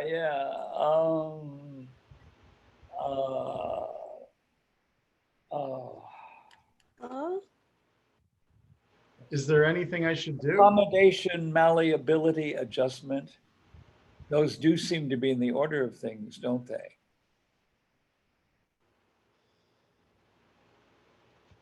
It's about halfway down the next page. Yeah, I'm concerned. Ah, hey. Hey, Oh, well, here's Nursey. huh. God, I wish people would pay attention to We're the sitting up, okay. All right. we're Okay. having coffee, and we'll be Okay. back in. Is there anything I should do? Nah, you just stay here and listen to George's side of things. Bore yourself to death. Monstra, Cachon, Bet, Canil. Bhutan. Bleh. You two types amuse yourselves. We'll be in. You clean up the mess you made, George. No, Martha, I did not clean up the mess I made. I've been trying for years to clean up the mess I made. Oh, have you? Hmm? Have you been trying for years? Accommodation, malleability, adjustment. Those do seem to be in the order of things. Don't you try to put me in the same class as you. Oh. No, of course not. Things are simpler with you. You marry a woman because she's all blown up while I in my clumsy old-fashioned way. There was more to it than that. Yeah, but she had money too. Yes. Yes. Yes. You mean I was right? I hit it? Well, you see, My God, what archery. First try too. How about that? you see, There were other things yes, to compensate. yes. There always are. No, I'm sure there are. I don't mean to be flip. There are always compensating factors, as in the case of Martha and myself. Now, on the surface of We it, sort of grew up together, you know? it looks to be a kind of knockabout, drag out affair on the surface of it. We knew each other from, oh God, I don't know, when we were 6 or something. Somewhere back there at the beginning of it, right when I first came to New Carthage, back then. I'm sorry. No. I'm sorry. No, it's all right. No, you go ahead. No, please. I insist. You're a guest. You go first. Well, it seems a little silly now. Nonsense. But if you were 6, she must have been 4 or something. Maybe I was 8. She was 6. But we used to play doctor. That's a good, healthy heterosexual beginnings. Yep. Scientist even then, huh? Yeah, and it was always taken for granted, you know, by our families and by us too, I guess. And we did. Did what? We got married. When you were 8? No, of course not. Much later. I wondered. I wouldn't say there was any particular passion between us at the beginning of our marriage. I mean, Well, certainly no surprise, no earth-shaking discoveries after Doctor and all. no. Everything's all pretty much the same anyway, in spite of what they say about Chinese women. What is that? Let me freshen you up. Oh, thanks. After a while, you don't get any drunker, do you? Well, you do, but it's different. Everything slows down. You get sodden unless you can upchup like your wife. Then you sort of start all over again. Everybody drinks a lot here in the East. Everybody drinks a lot in the Middle West, too. We drink a great deal in this country, and I suspect we'll be drinking a great deal more, too, if we survive. We should be Arabs or Italians. The Arabs don't drink and the Italians don't get drunk much except on religious holidays. We should live on Crete or something. And that, of course, would make us Cretans. So it would. Tell me about your wife's money. Why? Well, don't then. What do you want to know about my wife's money for, huh? Well, I thought it would be nice. No, you didn't. All right, I want to know about your wife's money because, well, I'm fascinated by the methodology, by the pragmatic accommodation by which you wave the future boys are going to take over. You're starting in again. Am I? No, I'm not. Look, no. Martha has money too. I mean, her father's been robbing this place blind for years, and No, he hasn't. He has not. He hasn't? No. Very well. Martha's father has not been robbing this place blind for years, and Martha does not have any money, okay? We were talking about my wife's money, not yours. Okay, talk. No. My father-in-law was a man of the Lord, and he was very rich. What faith? My father-in-law, it was called God when he was 6 or something, and he started preaching, and he baptized people, and he saved them, and he traveled around a lot, and became pretty famous. Not like some of them, but he became pretty famous, and when he died, he had a lot of money. God's money. No, his own. What happened to God's money? He spent God's money. And he saved his own. He built hospitals, and he sent off mercy ships, and he bought the outhouses indoors, and he brought the people outdoors into the sun, and he built 3 churches or whatever they were, and 2 of them burned down, and he ended up pretty rich. Well, I think that's very nice. Yeah. And so my wife's got some money. But not God's money. No, her own. Well, I think it's very nice. Martha's got money because Martha's second wife, not Martha's mother, but after Martha's mother died, was a very old lady with warts who was very rich. She was a witch. She was a good witch, and she married the white mouse with the tiny red eyes, and he must have nibbled her warts or something like that, because she went up in a puff of smoke almost immediately. Poof! Poof. Poof! And all that was left, aside from some wart medicine, was a big fat will, a peach pie, with some for the township of New Carthage, some for the college, some for Martha's her daddy, and just this much for Martha. Maybe my father-in-law and the witch with the warts should have gotten together, because he was a mouse too. He was? Sure. He was a church mouse. Oh, your wife never mentioned a stepmother. Well, maybe it isn't true. Maybe it is. Might be, might not. Well, I think your story is a lot nicer about your pumped up little wife and your father-in-law who was a priest. Oh, but he was not a priest. He was a man of God. Yes. And my wife wasn't pumped up. She blew up. Yes, yes. Get things straight. I'm sorry. I will. I'm sorry. Okay. You realize, of course, that I've been drawing you out on this stuff, not because I'm interested in your terrible lifehood, but only because you represent a direct and pertinent threat to my lifehood, and I want to get the goods on you. Sure.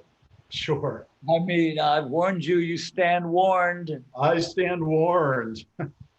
It's you sneaky types worry me the most. You know, you ineffectual sons of bitches, you're the worst. Yes, we are sneaky. An elbow in your steely blue eye, a knee in your solid gold groin. We're the worst. Yep. Well, I'm glad you don't believe me. I know you've got history on your side and all. Uh-huh. You've got history on your side. I've got biology on mine. History, biology. I know the difference. You don't act it. No, well, I thought we decided that you'd take over the history department first before you took over the whole works. You know, a step at a time. No. What I thought I'd do is I'd sort of insinuate myself generally, play around a little bit, find all the weak spots, shore them up, but with my own nameplate on them, become sort of a fact, and then turn into what? An inevitability. Exactly, an inevitability, you know, take over, take a few courses from the older men, start some special groups for myself, plow a few pertinent wives. Now that's it. You can take over all the courses you want and get as much of the young elite together in the gymnasium as you like. But until you start plowing pertinent wives, you really aren't working. The way to a man's heart is through the belly of his wife. And don't you forget it. Yeah, I know. And the women around here are no better than puntas, you know, South American ladies of the night. You know what they do in South America, in Rio, the puntas? Do you know? They hiss like geese. They stand around in the street and they hiss at you like a bunch of geese. Gangle. Huh? Gangle. Gangle of geese, not a bunch of geese. Well, if you're going to get all cute about it, all ornithological, it's gaggle, not gangle, gaggle. Gaggle, not gangle. Yes, gaggle. Oh, Oh, yes. Well, they stand around on the street and they hiss at you like a bunch of geese. All the faculty wives downtown in New Carthage in front of the A&P, hissing away like a bunch of geese. That's the way to power. Plow them all. I'll bet you're right. Well, I am. And I bet your wife's the biggest goose in the gaggle, isn't she? Her father, president and all. You bet your historical inevitability she is. Yes, sirree. Well, now I just better get her off in a corner and mount her like a goddamn dog. Certainly better. You know, I almost think you're serious. No, baby, you almost think you're serious and it scares the hell out of you. Me? Yes, you. You're kidding. I wish I were. I'll give you some good advice if you want me to. Good advice from you? Oh boy. You haven't learned yet. Take it wherever you can get it. Now listen to me now. Come off it. I'm giving you good advice now. Good God. Quicksand here and you'll be dragged down just as, Oh boy. before you know it, sucked down. You disgust me on principle and you're a smug son of a bitch personally, but I'm trying to give you a survival kit. Do you hear me? Oh, Do you hear me? I hear you. You come in loud. All right. Hey, honey. All right. Okay. You want to play it by ear, right? Everything's going to work out anyway because the timetable's history, right? Right, right. You just tend to your knitting, Grandma. I'll be okay. I've tried to reach you too. To make contact, Yes. communicate. Yes, exactly. Oh, that is touching. That is downright moving. That's what it is. Up yours. Huh? You heard me.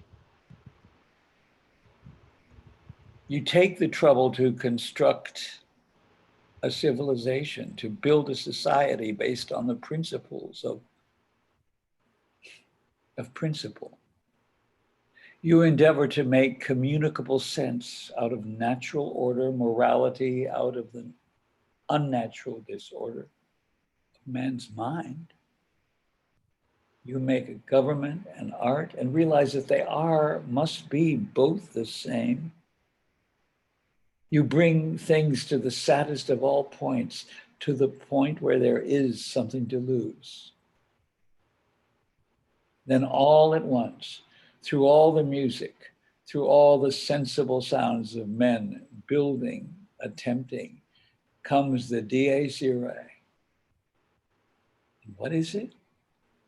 What does the trumpet sound? Up yours. I suppose there's justice to it after all the years. Up yours. Aha, bravo. Thank you. Thank you. And here we are, a little shaky. Oops. Here we are, a little shaky, but on our feet. Goody. What? Oh. Oh, Oh, hi, honey. You better? a little bit, dear. I better sit down though. Sure. Come on, sit by me. Thank you, dear. Touching. Well, aren't you going to apologize For what, Martha? for making the little lady throw up?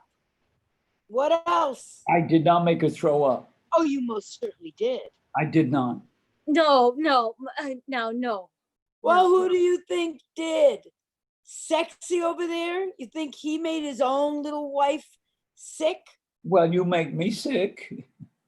That's different. Okay, no, now I throw up. I mean, I get sick occasionally, all by myself without any reason. Is that a fact?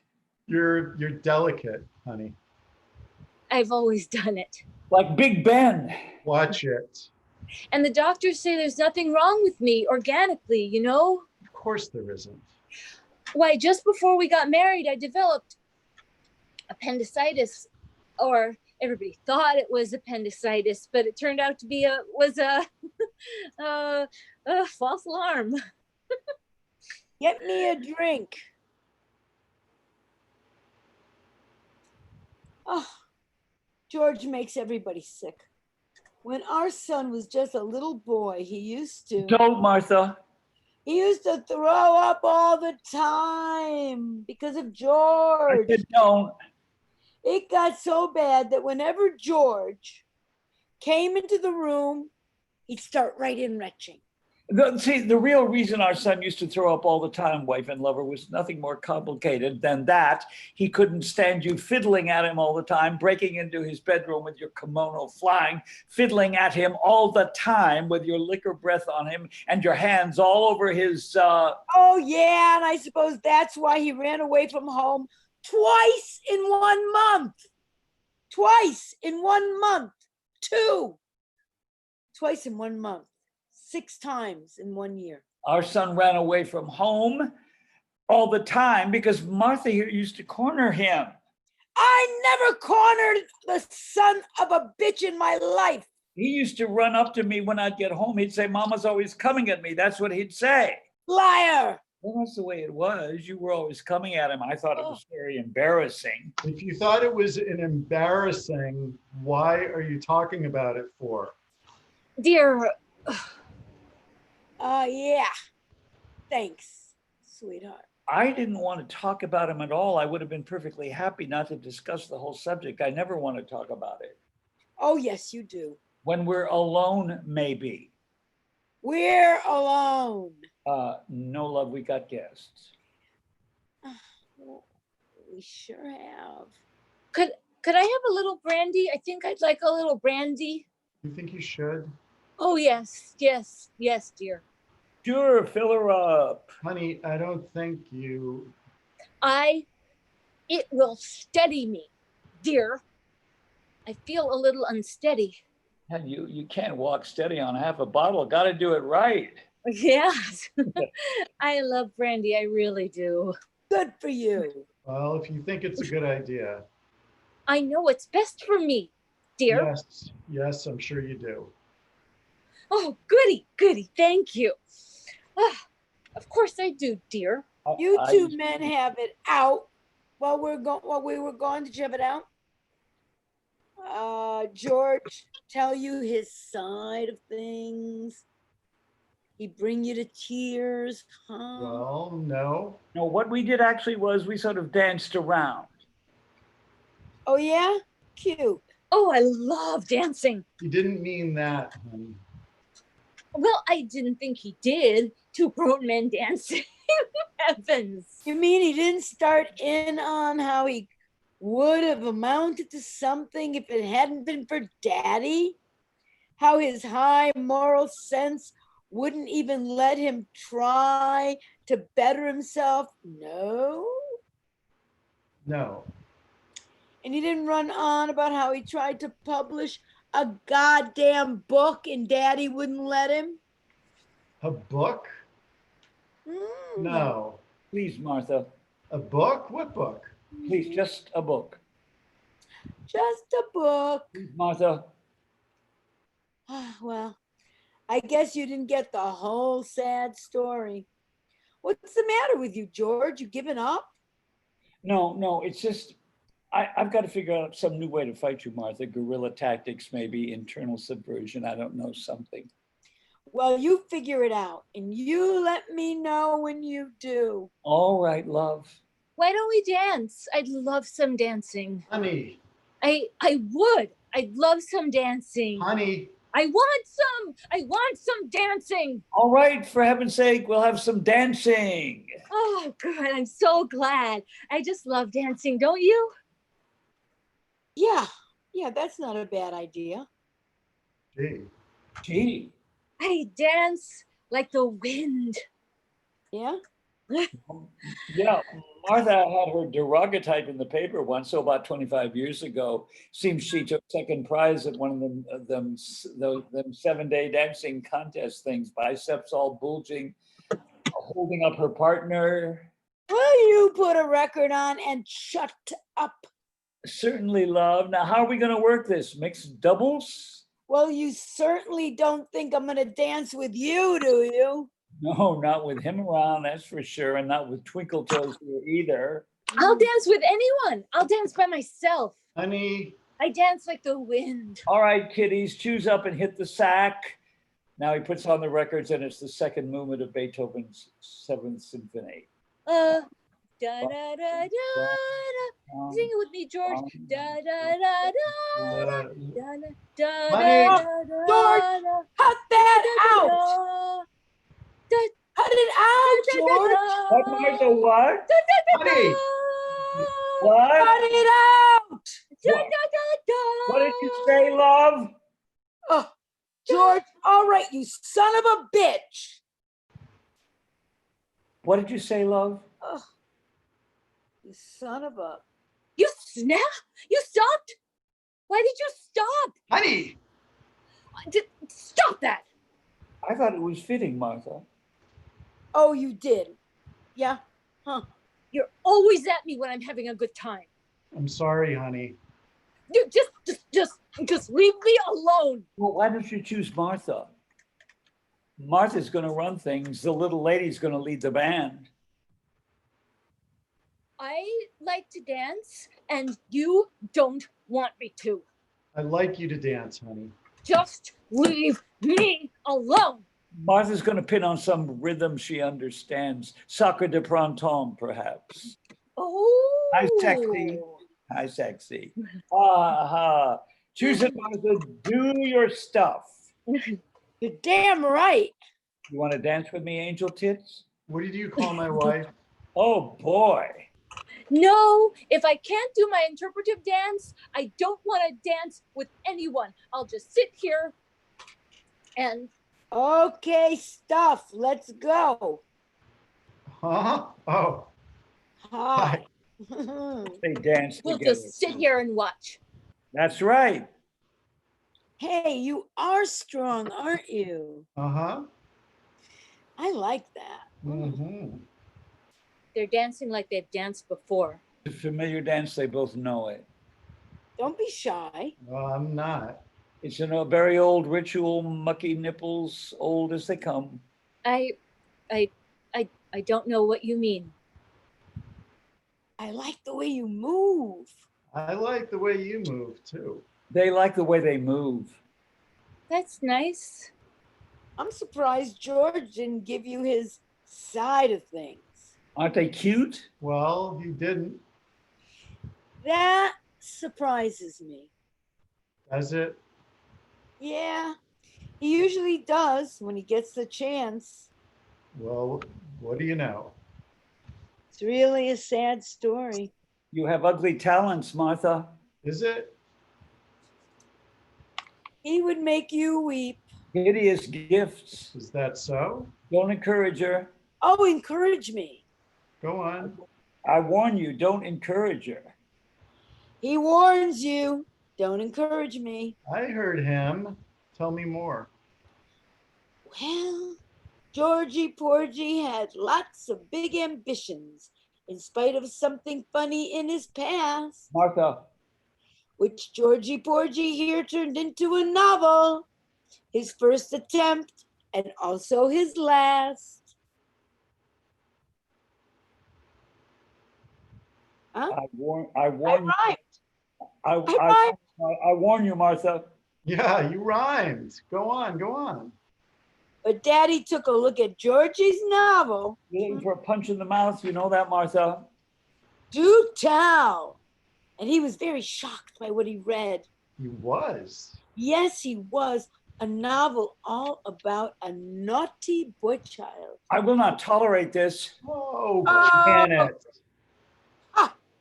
Naughty boy child who killed his mother and father. Dead. Stop it, Martha. Hey, wait a minute. Yeah, and Daddy said, look here, I will not let you publish such a thing. That's it. The dancing's over. That's it. Go on now. What do you think you're doing, huh? Violence! Violence! And Daddy said, look here, kid, you don't think for a second I'm going to let you publish this crap, do you? Not for your life, baby. Not while you're teaching. Here, you publish that goddamn book and you're out on your ass. Desist. Desist. Ha ha ha ha. Desist. Oh, violence! Violence! Why the idea? A teacher at a respected conservative institution like this in a town like New Carthage, publishing a book like that? If you respect your position here, young man, young whippersnapper, you'll just withdraw that I manuscript. will not be made mock of. He will not be made mock of. For I Christ. will not. And you want to know the clincher? You want to know what Big Brave George did? You will not say this. Hey, The hell I won't. You keep away from me, you bastard. He caved in, is what he did. He came home and he threw the book in the fireplace and burned it. I'll kill you. hey, Violence! Violence! You satanic bitch. stop that. Stop that. Violence! Violence! All right. The other three struggle. George's hands are on Martha's throat.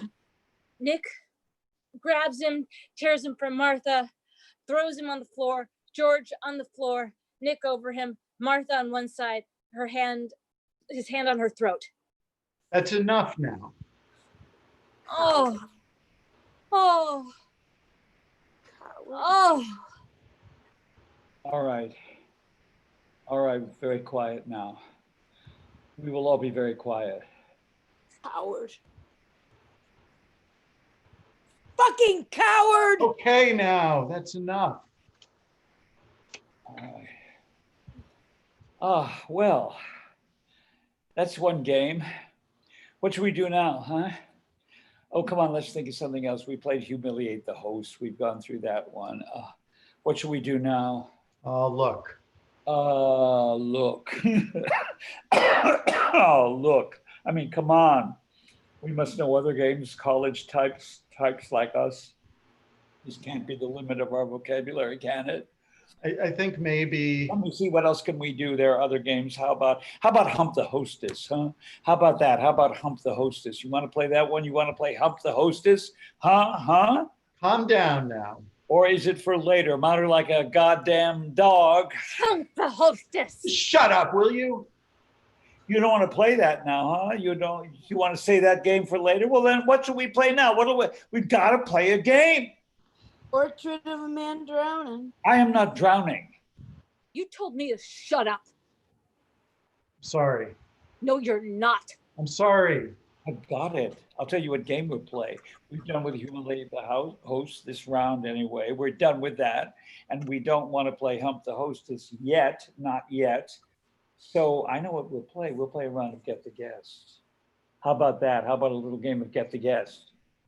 Jesus, George. Book dropper, child mentioner. I don't like these games. Yeah, I think maybe we've had enough games now. No, we haven't. We've had only one game. Now we're going to have another. You can't fly on one game. I think maybe. Silence!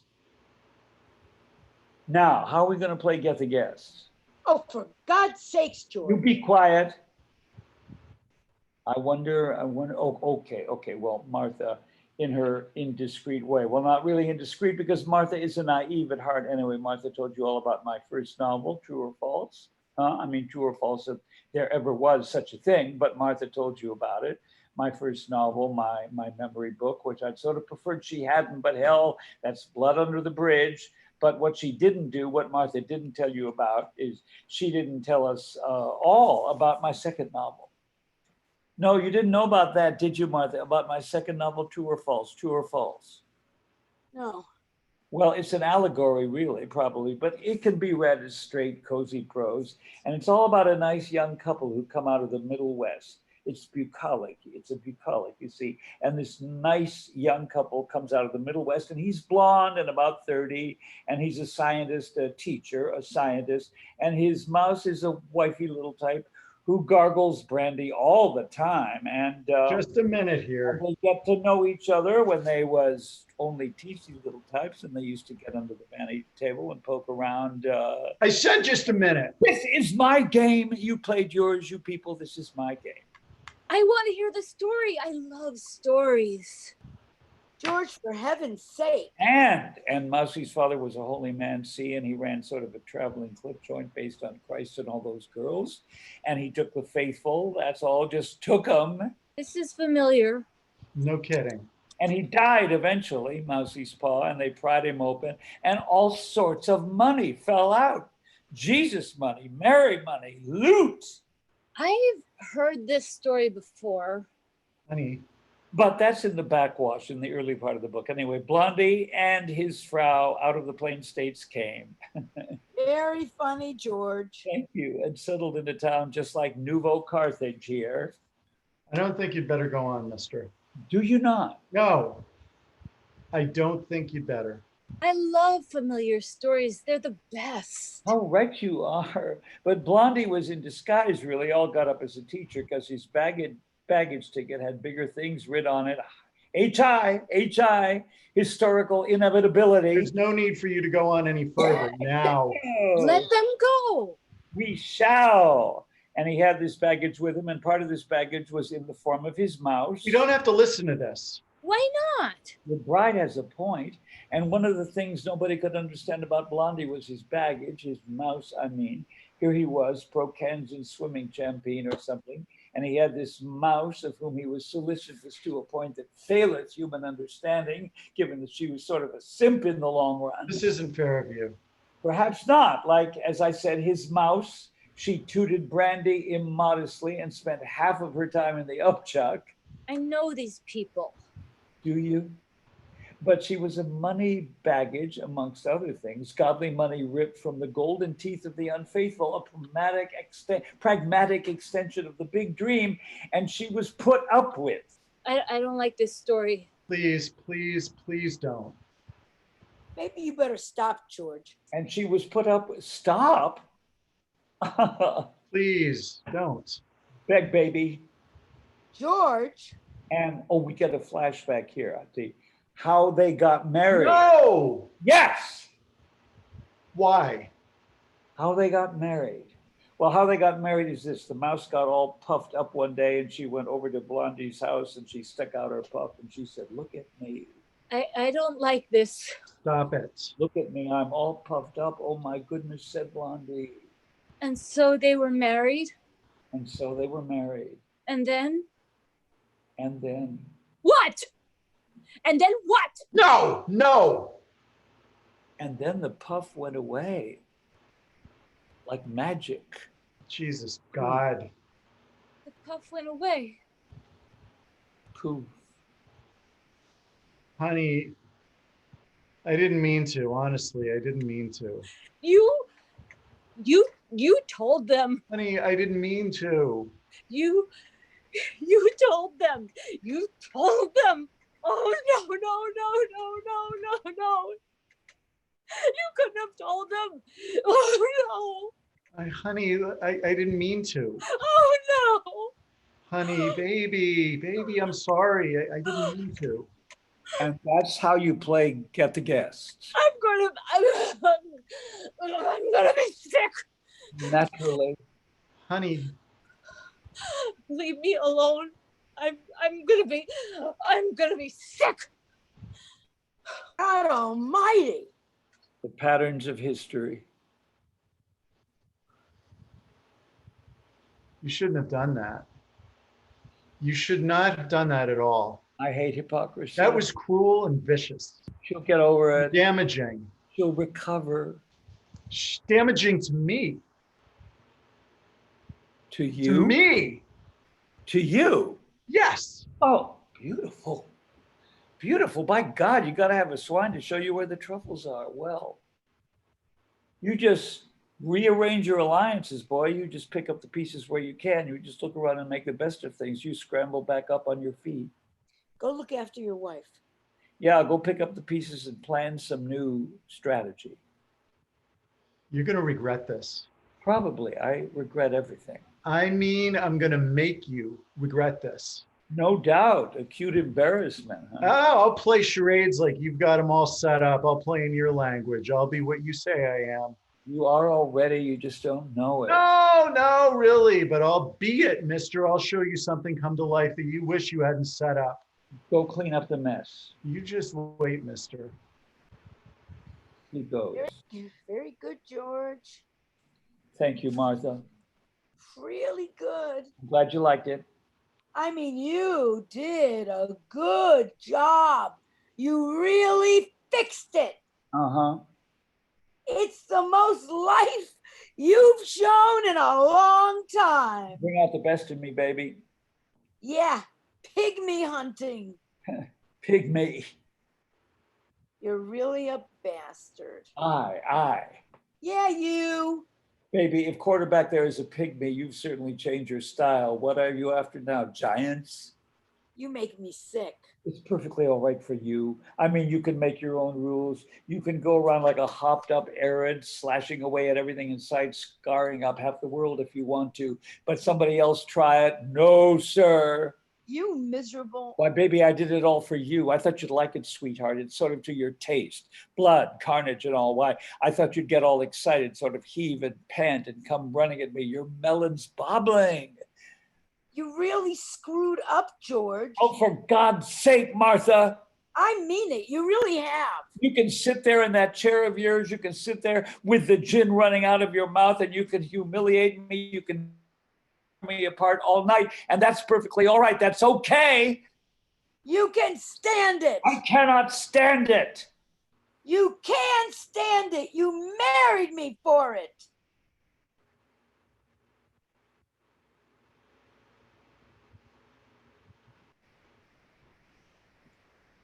That is a desperately sick lie. Don't you even know it yet? Oh, Martha. My arm has gotten tired whipping you. You're mad. For 23 years. You're deluded, Martha. You're deluded. It's not what I've wanted. I thought at least you were onto yourself. I didn't know. I'm on to myself. No, you're sick. I'll show you who's sick. All right, Martha, you're going too far. I'll show you who's sick. I'll show you. Stop it. I'll show you who's sick. Boy, you're really having a field day, huh? Well, I'm gonna finish you before I'm through with you. You and the quarterback, you're both going to finish me.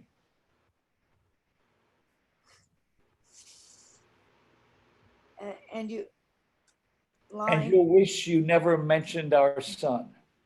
You. Now, I said I warned you. I'm impressed. I warned you not to go too far. Oh, I'm just beginning. I'm numbed enough, and I don't mean by liquor, though maybe that's been part of the process, a gradual over the years going to sleep with the brain cells.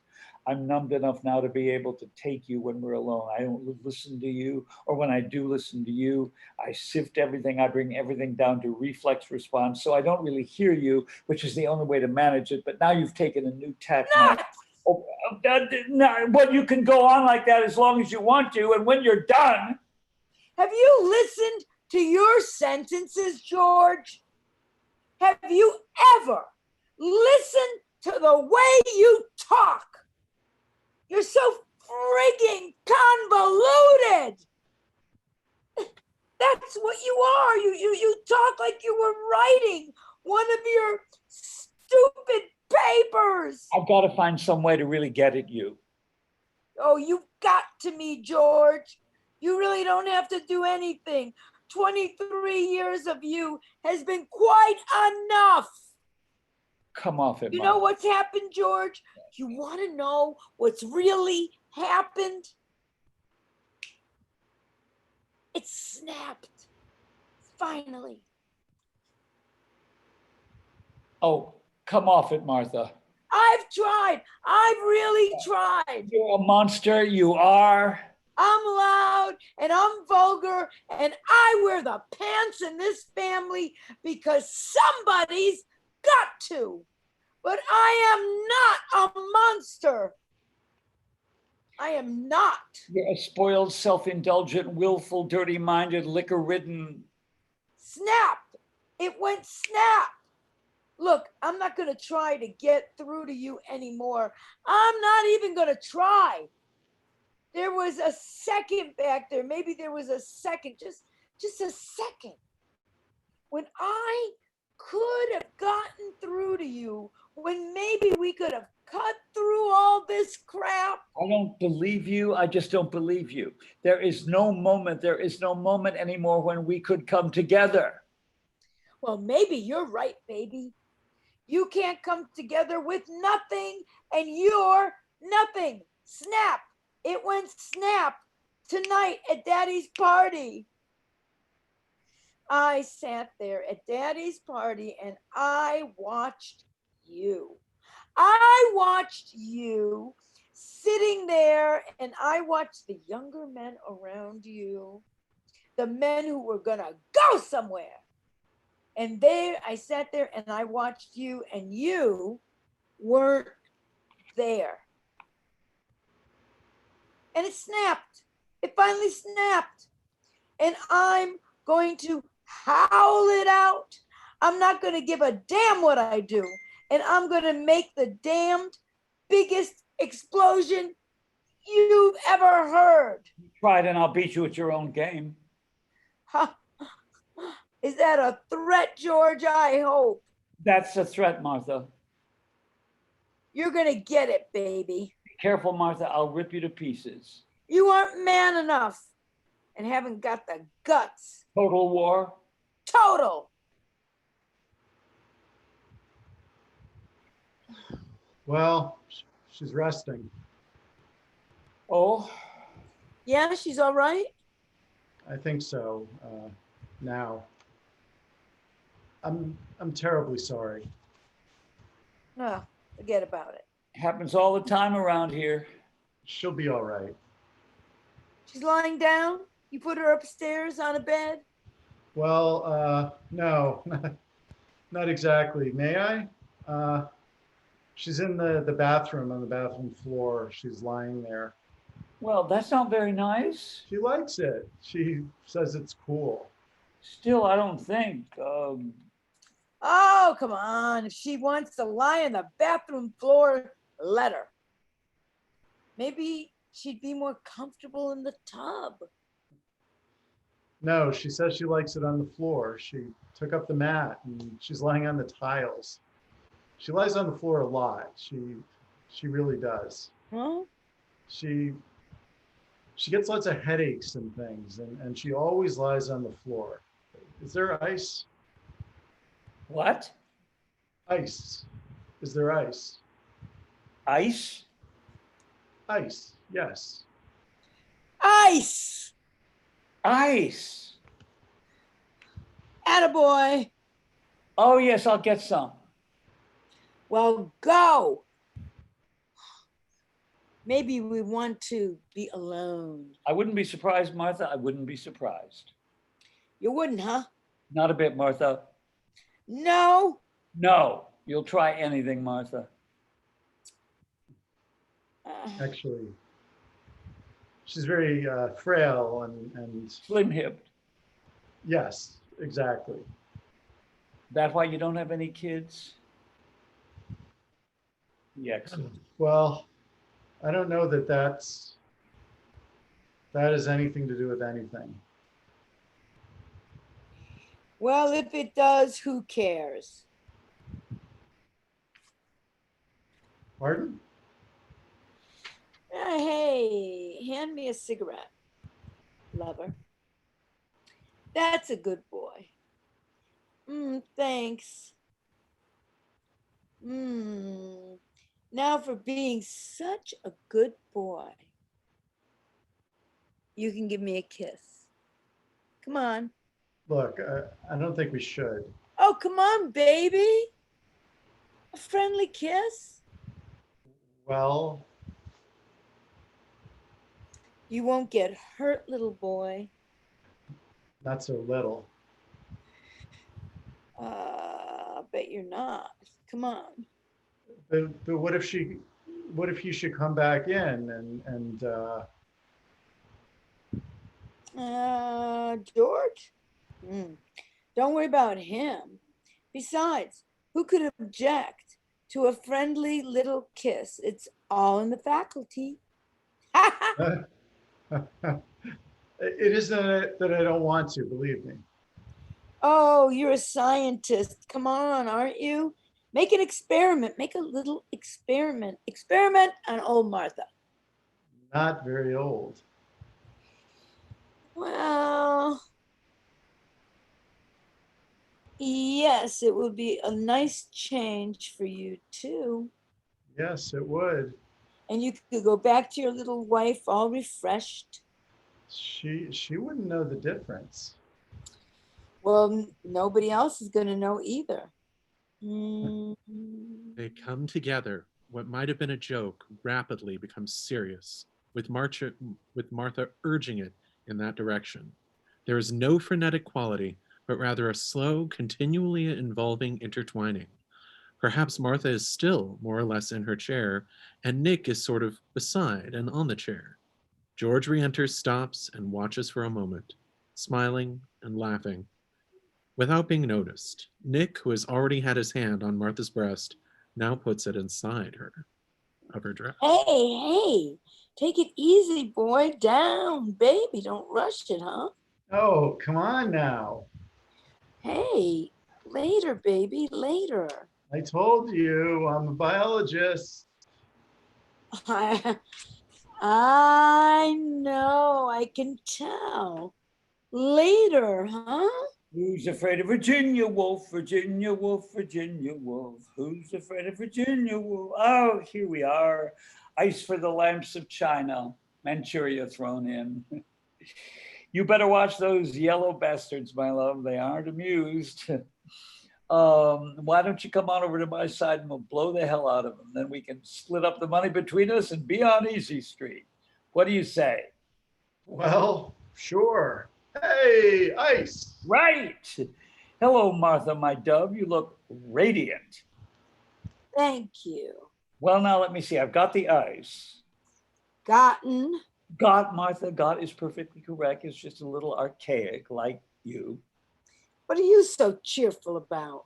Let's see now. I've got the ice. Can I make someone a drink? Martha, can I make you a drink? Yeah, why not? Indeed, why not? Martha, you've been nibbling away at the glass. I have not.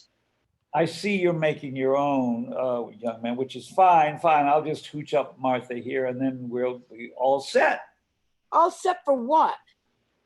Why, I don't know. We're having a party, aren't we? I passed your wife in the hall. I mean, I passed the John and I looked in on her, peaceful, so peaceful. Sound asleep, and she's actually sucking her thumb. Ah, Rolled up like a fetus, sucking away. I suppose she's all right. Of course she is.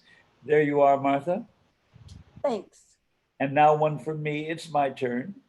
Never, baby. It's never your turn. Oh, no, I wouldn't say that, Martha. You're moving on the principle the worm turns. Well, the worm part's okay, because that fits you fine, but the turning part, You're in a straight line, buddy boy, and it doesn't lead anywhere except maybe the grave. Well, you just hold that thought, Martha. Hug it close. Run your hands over it. Me, I'm going to sit down, if you'll excuse me. I'm going to sit down over there and read a book. You're going to do what? I'm going to read a book. Read, read, read. You've heard of it. What do you mean you're going to read? Read? What's the matter with you? There's nothing the matter with me, Martha. I'm going to read a book. That's all. We've got company. I know, my dear, but it's after 4 o'clock and I always read around this time. Now you go about your business. I'll sit here very quietly. You read in the afternoon. You read at 4 o'clock in the afternoon. You don't read at 4 o'clock in the morning. Nobody reads at 4 o'clock in the morning. No, no, no. He's going to read a book, the son of a bitch. He's going to read a book. So it would seem. Well, we can amuse ourselves, can't we? I imagine so. We're going to amuse ourselves, George. Uh-huh, that's nice. You might not like it. No, no, now you go right ahead. You entertain your guests. I'm going to entertain myself too. Good, good. Ha ha. You know, you're a riot, George. Uh-huh. Well, I'm a riot too, George. Yes, you are, Martha. You know what I'm doing, George? No, Martha, what are you doing? I'm entertaining. I'm entertaining one of the guests. I'm necking with one of the guests. Oh, that's nice. Which one? Oh, by God, you are funny. She breaks away from Nick and moves into George's sideline of vision by herself. Her balance is none too good, and she bumps into a brush against the door chimes by the door. They chime. Someone at the door, Martha. Oh, never mind that. I said I was necking with one of the guests. Good, good. You go right on. Good? Yes, good. Good for you. Oh, I see. I see what you're up to, you lousy little... I'm up to page 100 and... Oh, cut it out. Just cut it out. Why, you miserable... I'll show you. Show him, Martha. He hasn't seen it. Maybe he hasn't seen it. You haven't seen it yet, have you, sir? I have no respect for you. And none for yourself either. I don't know what the younger generation's coming to. No, you don't. You don't even Care? You're quite right. I couldn't care less. So you just take this bag of laundry here, throw her over your shoulder, and You're disgusting. because you're gonna hump Martha. I'm disgusting. You motherfucker. Go wait for me, huh? Go wait for me in the kitchen. Come on, baby, please. Wait for me in the kitchen. Be a good baby. Come on. Nick takes her kiss and glares at George, who has turned his back again. Yeah. You listen to me. I'd rather read, Martha, if you don't mind. Well, I do mind. Now you will pay attention to me. You come off this kick you're on. I swear to God, I'll do it. I swear to God, I'll follow that guy into the kitchen and then take him upstairs and... So what, Martha? Okay. Okay. You asked for it and you're gonna get it.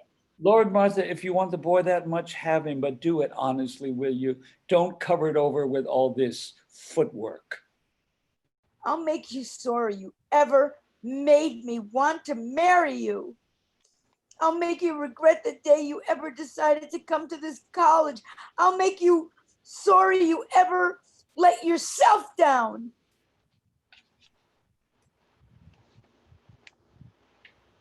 And the West, I'm reading my book.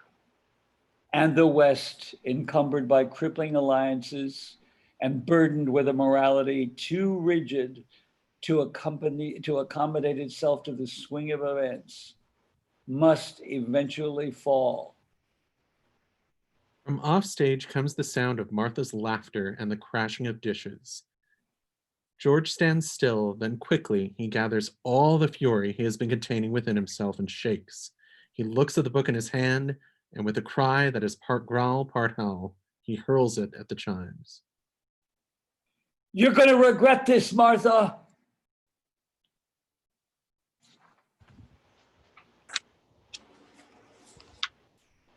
The curtain falls. Act 3, The Exorcism. Martha enters, talking to herself. Hey, where is everybody? Oh, it's so drop me, pluck me like a goddamn whatever it is, creeping vine, and throw me over your shoulder like an old shoe. George! George! George! What are you doing hiding? Or something? George! Oh, for crap. Deserted, abandoned, left out in the cold like an old pussycat. Huh. Can I get a drink? Martha, why, thank you, George. That's very kind of you.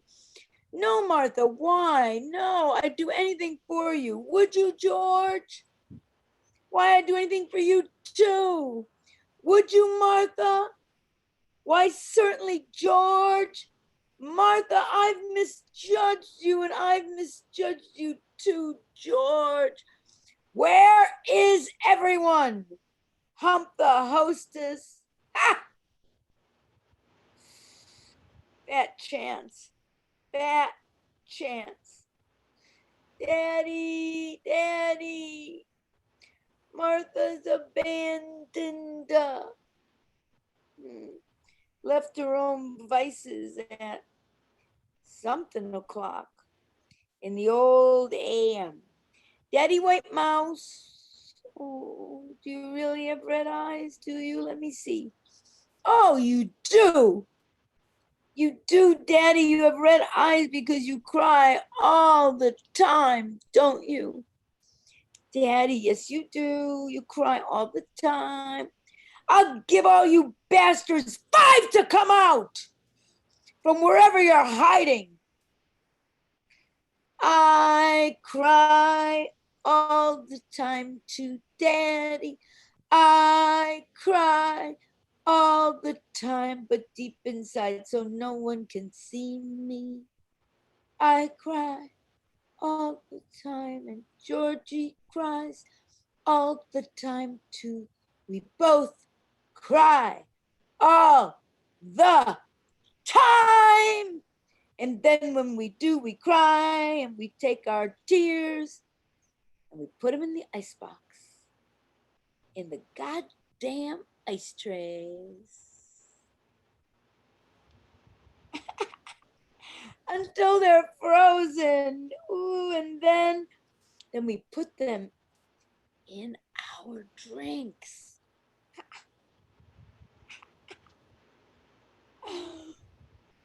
I've got windshield wipers on my eyes because I married you, baby. Martha, you'll be a songwriter yet. Clink, clink, clink. Clink, clink, clink, clink. My God, you've gone crazy too. Clink. I said you've all gone crazy too. Probably. You've all gone crazy. I come back downstairs, and what happens? What happened? My wife has gone into the can with a liquor bottle, and she winks at me. She winks at me. She never winked at you. What a shame. Oh, she's lying down on the floor again, the tiles all curled up, and she starts peeling the label off the liquor bottle, the brandy bottle. And you'll never get the deposit back that way. And I ask her what she's doing, and she goes, shh, nobody knows I'm here. And I come back in here, and you're sitting there going clink. Clink, for God's sake. Clink. Clink. You've all gone crazy. Yes, sad but true. Where is your husband? Oh, he vanished. Poof. You're all crazy. Nuts. Ah, 'tis the refuge we take when the unreality of the world weighs too heavy on our tiny heads. Relax, sink into it. You're no better than anybody else. I think I am. You're certainly a flop in some departments. Beg your pardon? I said you're certainly a flop in some. I'm sorry you're disappointed. I didn't say I was disappointed, stupid. You should try me sometimes when we haven't been drinking for 10 hours. And maybe, yeah. Oh, I wasn't talking about your potential. I was talking about your goddamn performance. Oh, Your potential's fine. It's dandy. Absolutely dandy. I haven't seen such a dandy potential in a long time. But baby, you sure are a flop. everybody's a flop to you. Your husband's a flop. I'm a flop. You're all flops. I am the Earth Mother and you're all flops. I disgust me. I pass my life in crummy, totally pointless infidelities. Hump the hostess, would-be infidelities. Hump the hostess, that's a laugh. A bunch of boozed up, impotent lunkheads. Martha makes goo-goo eyes and the lunkheads grin and roll their beautiful, beautiful eyes back and grin some more. And Martha licks her chops and the lunkheads slap over to the bar to pick up a little courage, and they pick up a little courage and they bounce back over to old Martha, who does a little dance for them, which heats them all up mentally. And so they slap over to the bar again and pick up a little more courage. And their wives and sweethearts stick their noses up in the air right through the ceiling sometimes, which sends the lunkheads back to the soda fountain again, where they fuel up some more while Martha Pooh sits there with her dress up over her head, suffocating. You don't know how stuffy it is with your dress over your head, suffocating, waiting for the lunkheads to finally get their courage up. But that's all, baby. Oh my, there is sometimes some very nice potential. My.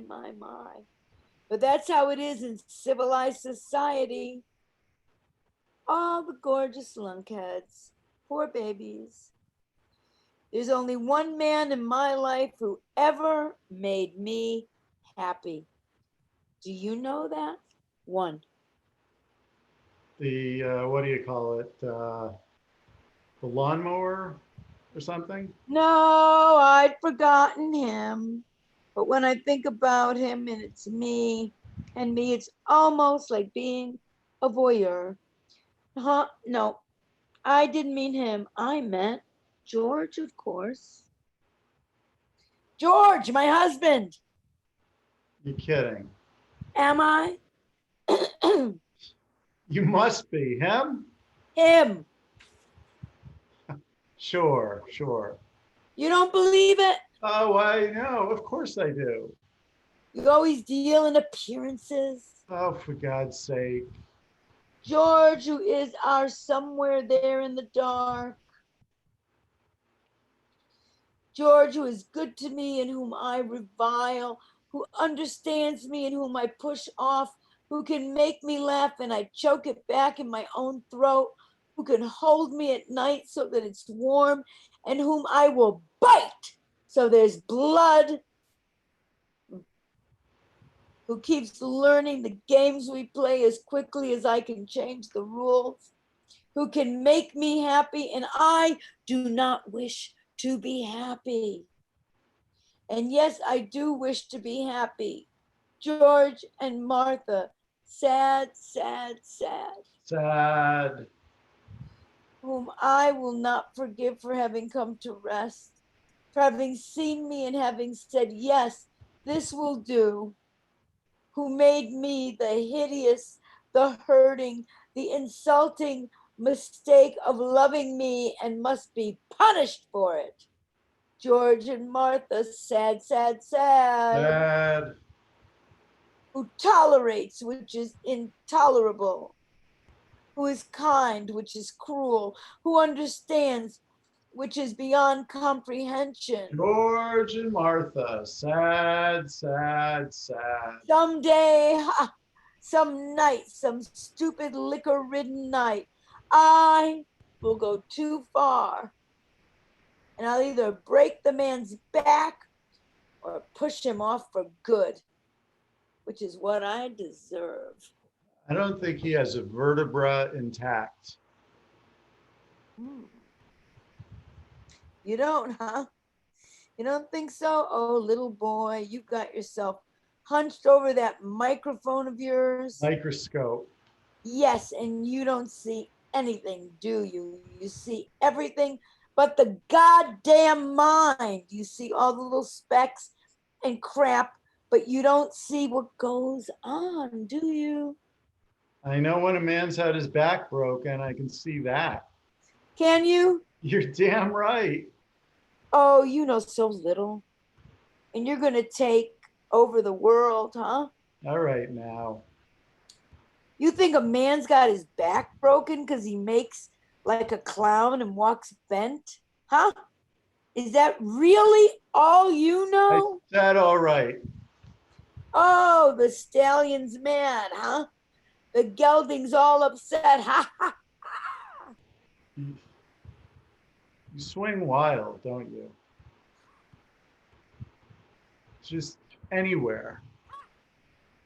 I'm a Gatling gun. Yeah. Aimless, pointless butchery. Pointless. Oh, you poor little Get bastard. out at everything. Oh, go answer the door. What did you say? I said go answer the door. What are you, deaf? You want me to answer the door. That's right, lunkhead. Answer the door.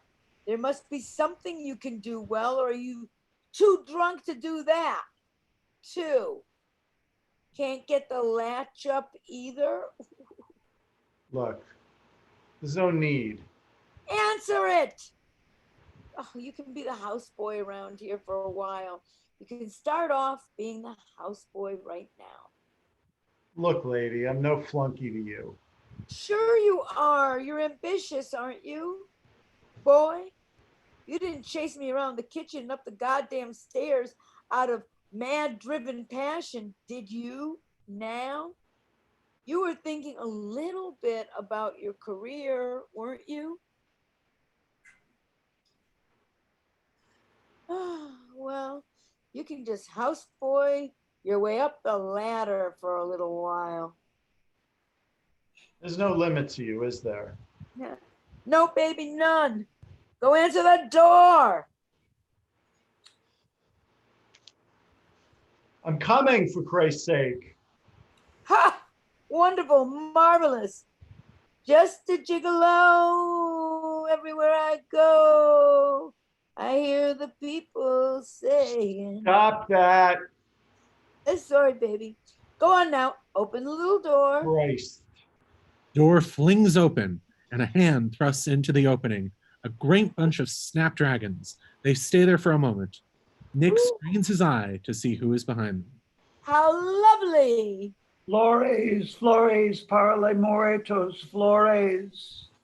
Ha! Oh, Sonny, you've come home for your birthday at last. Stay away from me. ha! That's the houseboy, for God's sake. Really, that's not our own little Sonny Jim, our own little all-American something or other? I certainly hope not.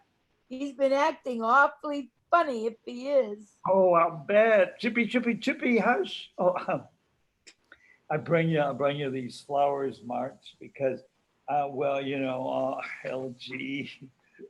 Pansies, rosemary, violets, my wedding bouquet.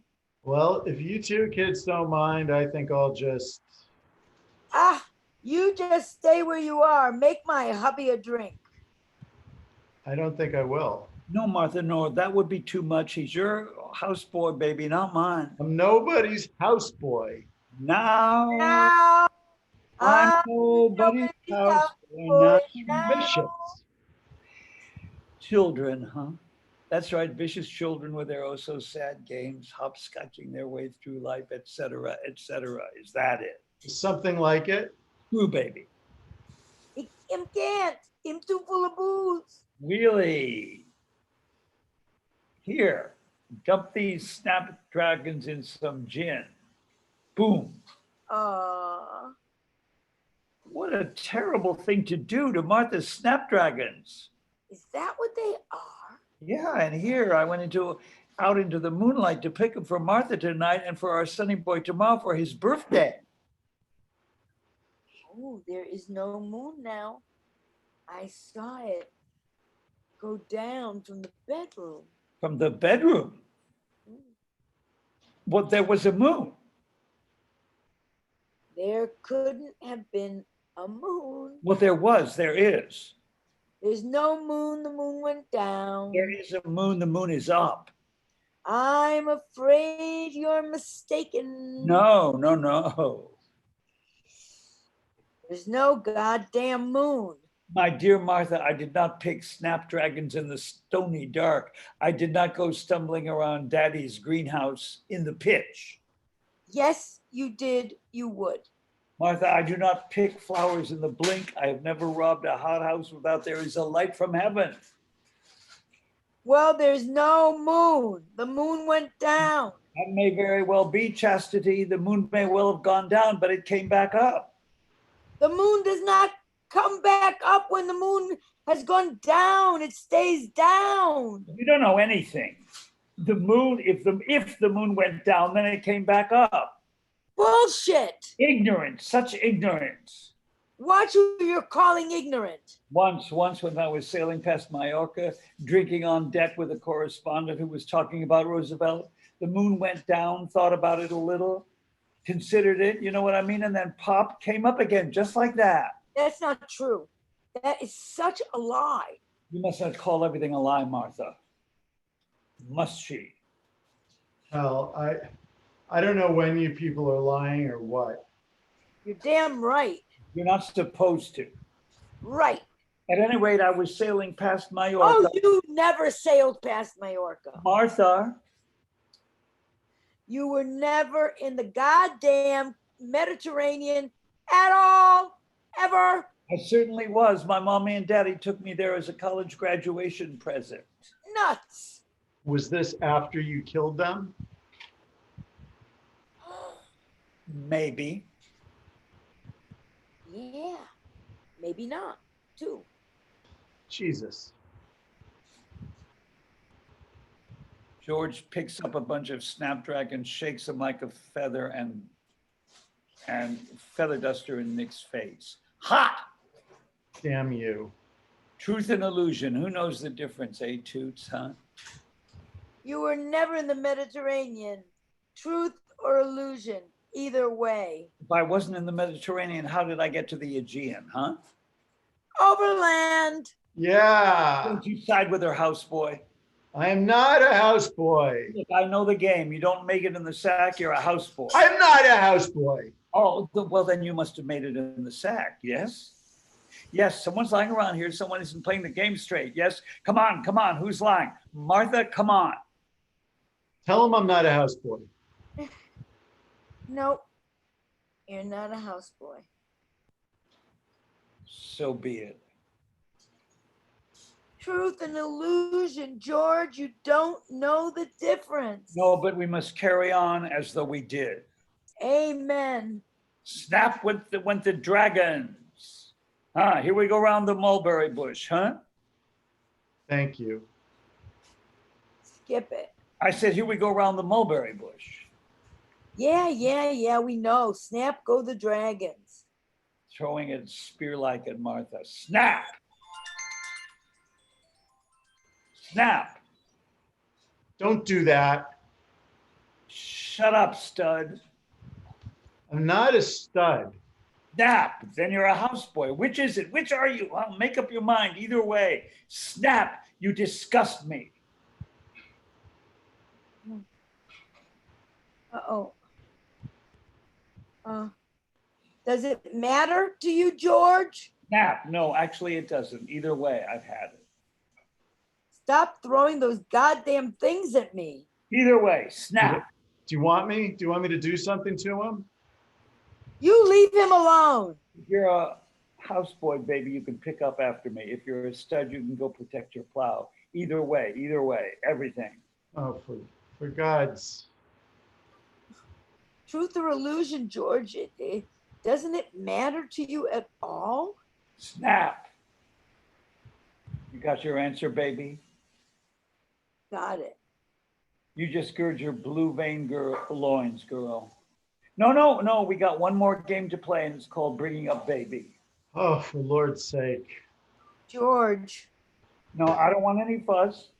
You don't want any scandal around here, do you, big boy?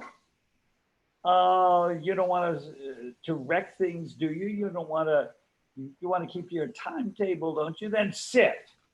And you, pretty miss, you like fun and games, don't you? You're a sport from way back, aren't you? All right, George, all right. Good, but we're not all here. Your little wifelet isn't here. Look, she's had a rough night, all right? Now she's in the can and Well, we can't play without everyone here. Now that's a fact. We got to have your little wife. Snowy. Oh, cut that. Then get your butt out of that chair and bring the little dip back in here. Now be a good puppy. Fetch, good puppy. Go fetch. One more game. I don't like what's going to happen. Do you know what it is? No, but I don't like it. Maybe you will, Martha. No. It's a real fun game, Martha. Oh, no more games. One more, Martha. One more game and then Betty bye. Everybody pack up his tools and baggage and stuff and go home. And you and me, well, we're going to climb those well-worn stairs. No, George, no. Yes, baby. Oh, please, George, no. It'll all be done before you know it. No, George. No climb stairs with Georgie? No more games, please. It's games I don't want. No more games. Oh, sure you do, Martha. Original game girl and all. Of course you do. Ugly games, ugly. And now this new one. You'll love it, baby. No, George. You'll have a ball. Please, George, no more games. And don't you touch me. You keep your paws clean for the undergraduates. Now you listen to me.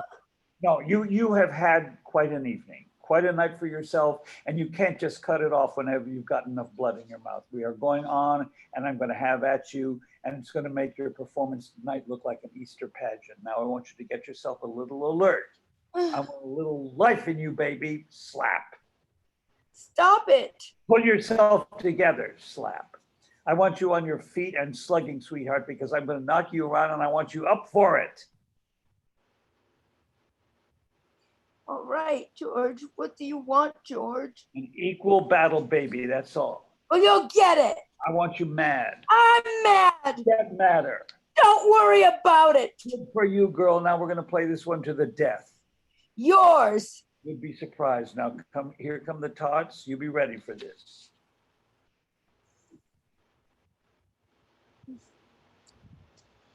Here we are. Hip hop. Hip hop, hip hop, hip hop.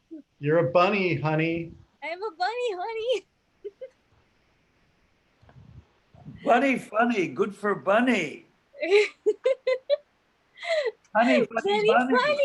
Bunny, Jesus. funny. All right, here we go. Last game. All sit. Sit down, Martha. This is a civilized game. on, George. Mhm. Honey, bunny, funny. Funny, funny. Jesus God.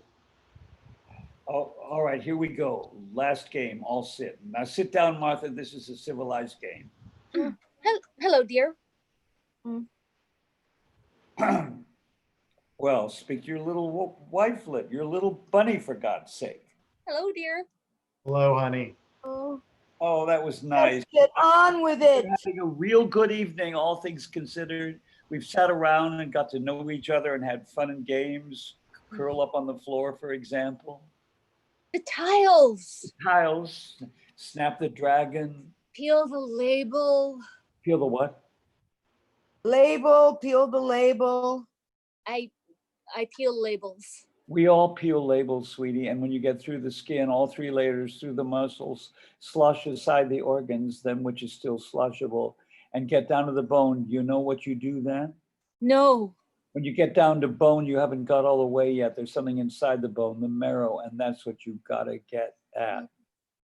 Oh, I see. The marrow, but bones are pretty resilient, especially in the young. Now take our son. Who? Our son, Martha's and my little boy. Oh, Do you mind if I? No, you go right ahead. George, Yes, Martha? just what are you doing? Why, love, I was talking about our son. Don't. Isn't Martha something? Here we are on the eve of our boy's homecoming, the eve of the 21st birthday, the eve of his majority. And Martha says, don't talk about him.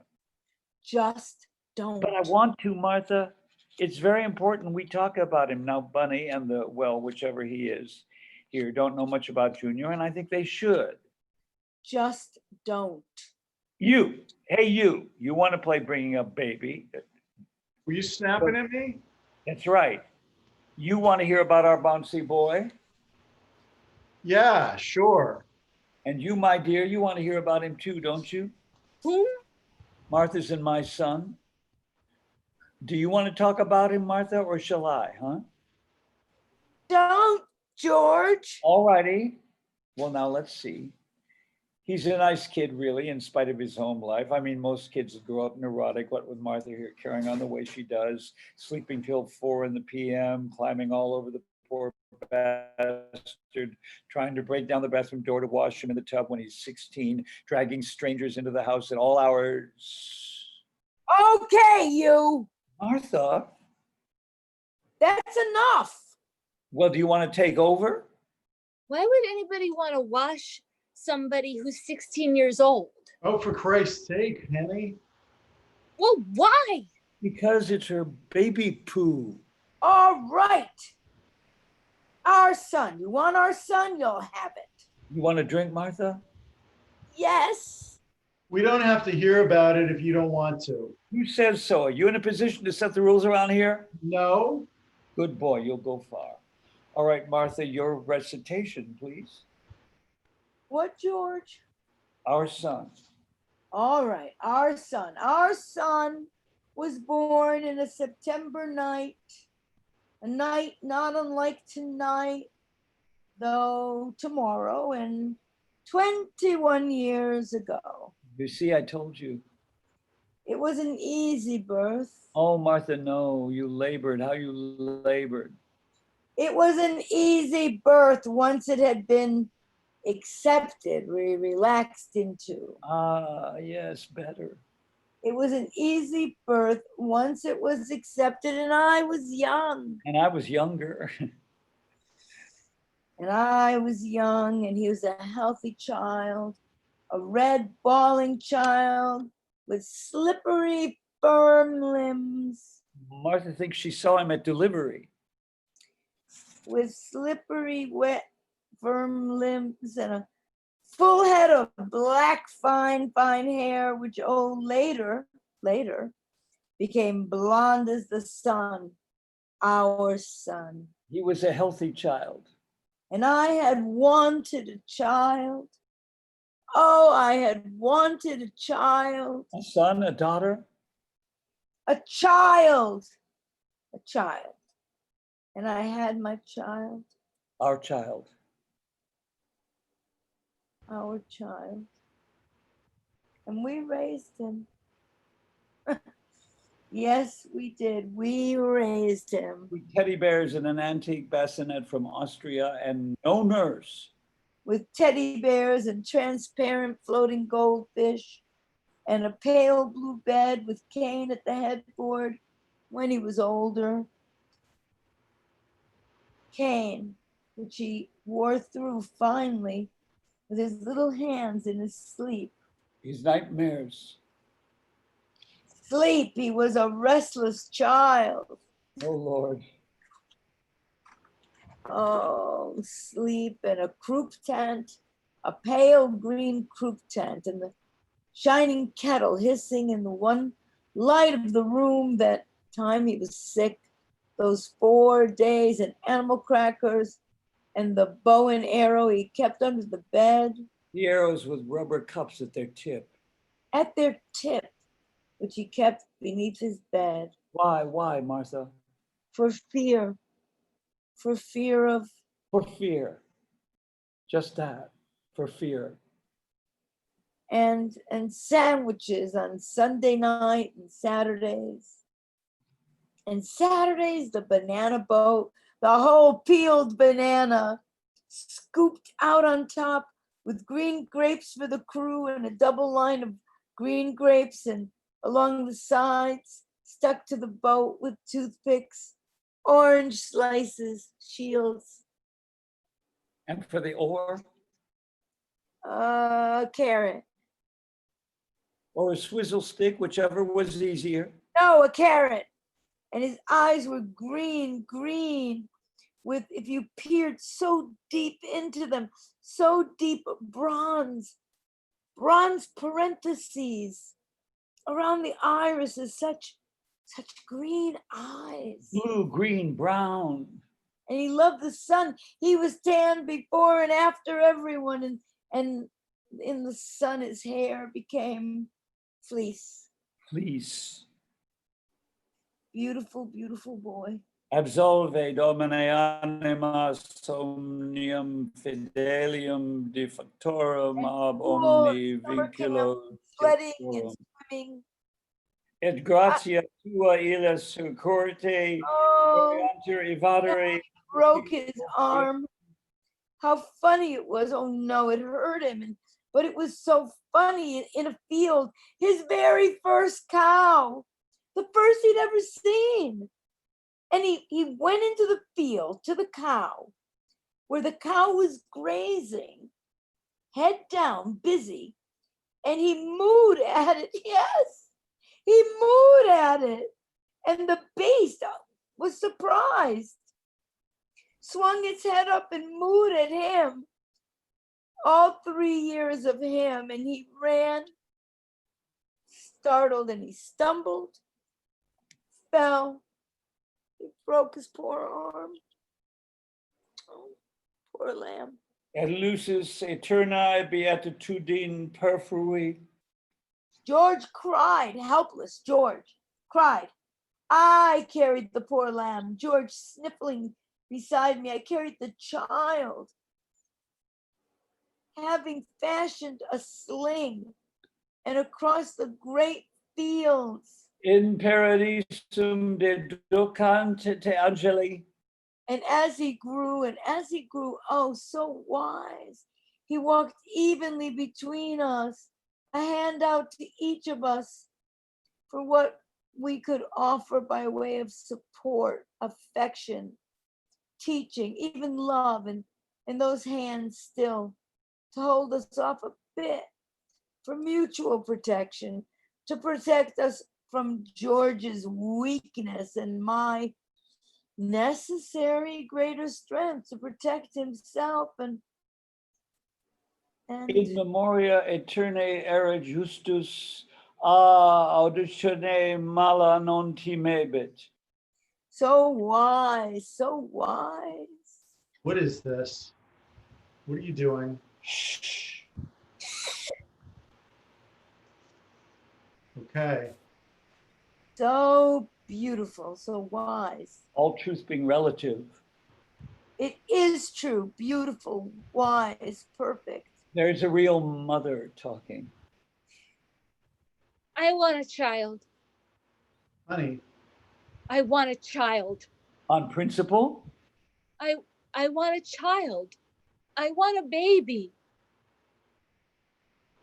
Of course, this state, this perfection couldn't last. No, not with George. Not with George around. There you are. See, I knew she'd shift. Be still. Sorry, mother. can't you be still? Dominis vobiscum. Not with George around. A drowning man takes down those nearest. George tried, but oh God, how I fought him. God, how I fought him. Ah, Lesser states can't stand those above them.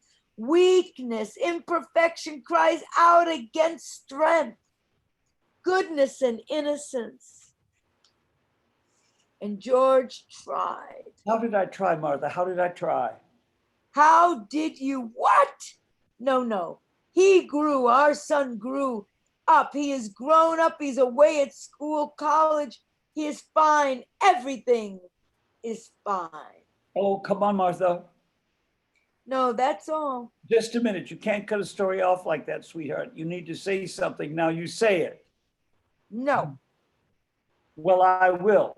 no.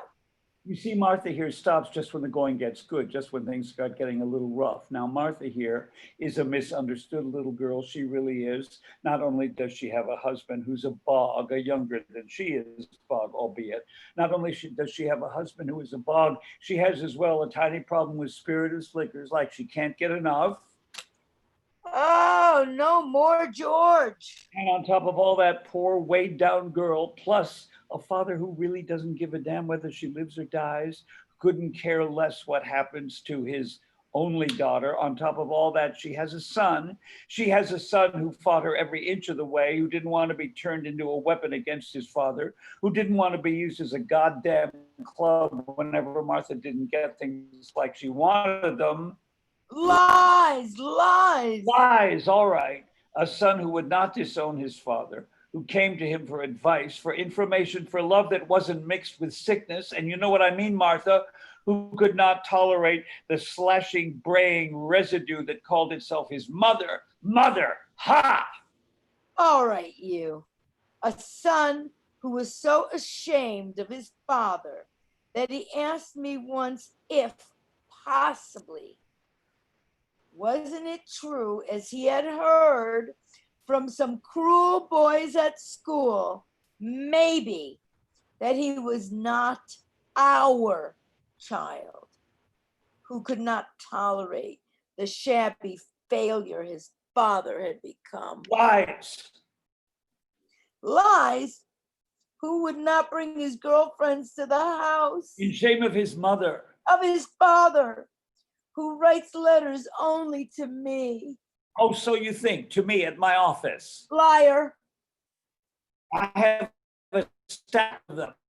You have no letters. And you have? He has no letters. A son who spends his summers away from his family on any pretext.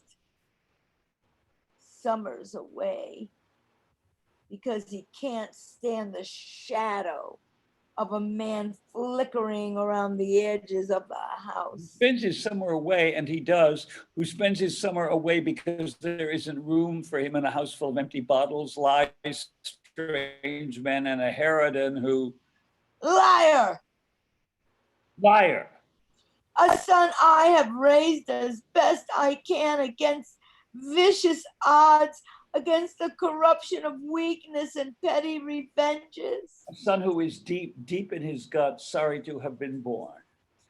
I have tried, oh God, I have tried. The one thing I have tried to carry and unscathed through the sewer of this marriage, through the sick You meant nuts in the pathetic, stupid days through the Disgusting. derision and the laughter. God, the laughter. Ventura, One Ira, failure after another, the failure compounded.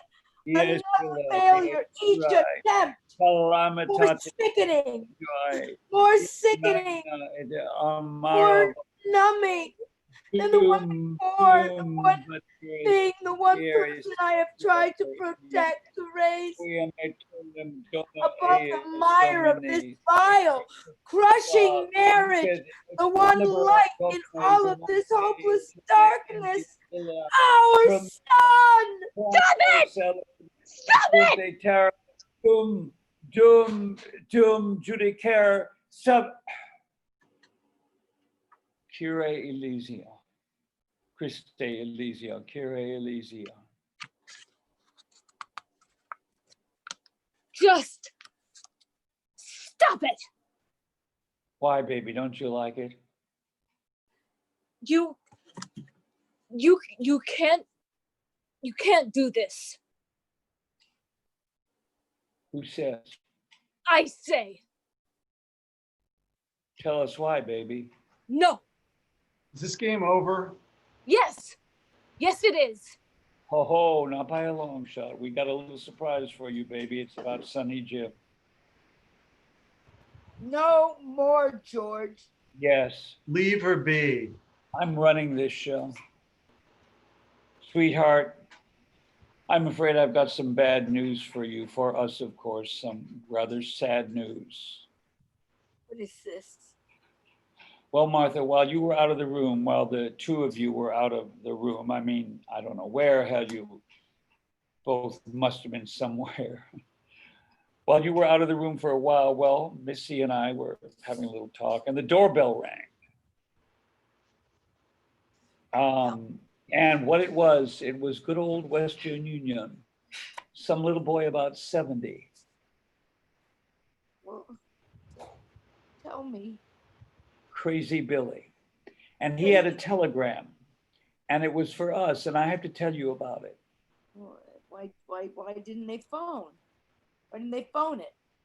Why did they bring it? Why didn't they telephone it? Some telegrams you have to deliver, Martha. Some telegrams you can't phone. What do you mean? All right. Well, Martha, I'm afraid our boy isn't coming home for his birthday. Of course he is. No, Martha. Of course he is. I say he is. He can't. He is. I say so. Martha.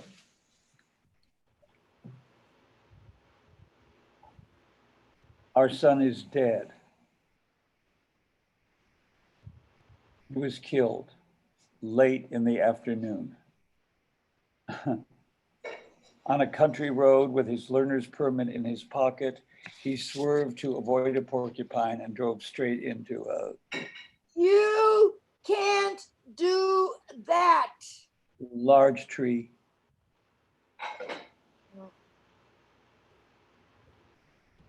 I thought you should know. Oh my God. No. You cannot do that. You can't decide that for yourself. I will not let you do that. You'll have to leave around noon, I suppose. I will not let you decide these things, George. Because there are matters There of are matters, there are and arrangements to be made. You can't do this. I won't let you do this. Get your hands off me. You don't seem to understand, Martha. I haven't done anything. Now pull yourself together. Our son is dead. Can you get that into your head? You can't decide these things. Lady, please. Let me go. Now listen, Martha, listen carefully. We got a telegram. There was a car accident and he's dead. Poof. Just like that. Now, how do you like it? No. Let her go.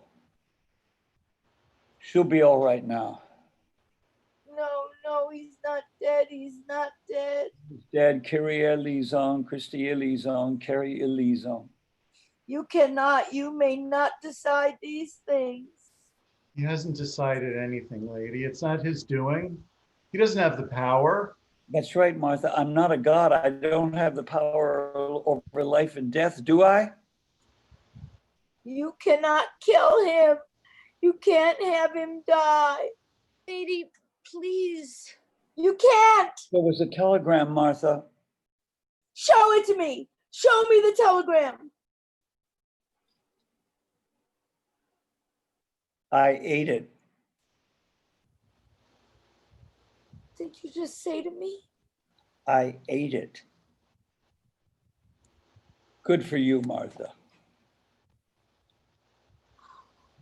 Do you think that's the way to treat her at a time like this, making an ugly goddamn joke like that, huh? Did I eat the telegram or did I not? You're not going to get away with this. You know the rules, Martha. For Christ's sake, you know the rules. No. What are you two talking about? I can kill him, Martha, if I want to. He is our child. Oh, yes, and you bore him and it was a good delivery. He is our child. And I have killed him. No. Yes. No. I think I understand this. Do you? Jesus Christ, I think I understand this. Good for you, Buster. Jesus Christ. I think I understand this. You have no right. You have no right at all. I have the right, Martha. We never spoke of it, that's all. I could kill him anytime I wanted to. Why? Why? You broke our rule, baby. You mentioned him to someone else. I did not. I never did. Yes, you did. Who? Oh, To me. You mentioned him to me. I forget sometimes when it's at night, when it's late and everybody else is talking. I forget and I want to mention him, but I hold on. I hold on. I've wanted to so often. Oh, George, you pushed it. There was no need. There was no need. But you didn't have to push it over the edge. You didn't have to kill him. Requiescat in pace. Amen. You didn't have to have him die, George. Requiem aeternam dona eis Domine. That wasn't needed.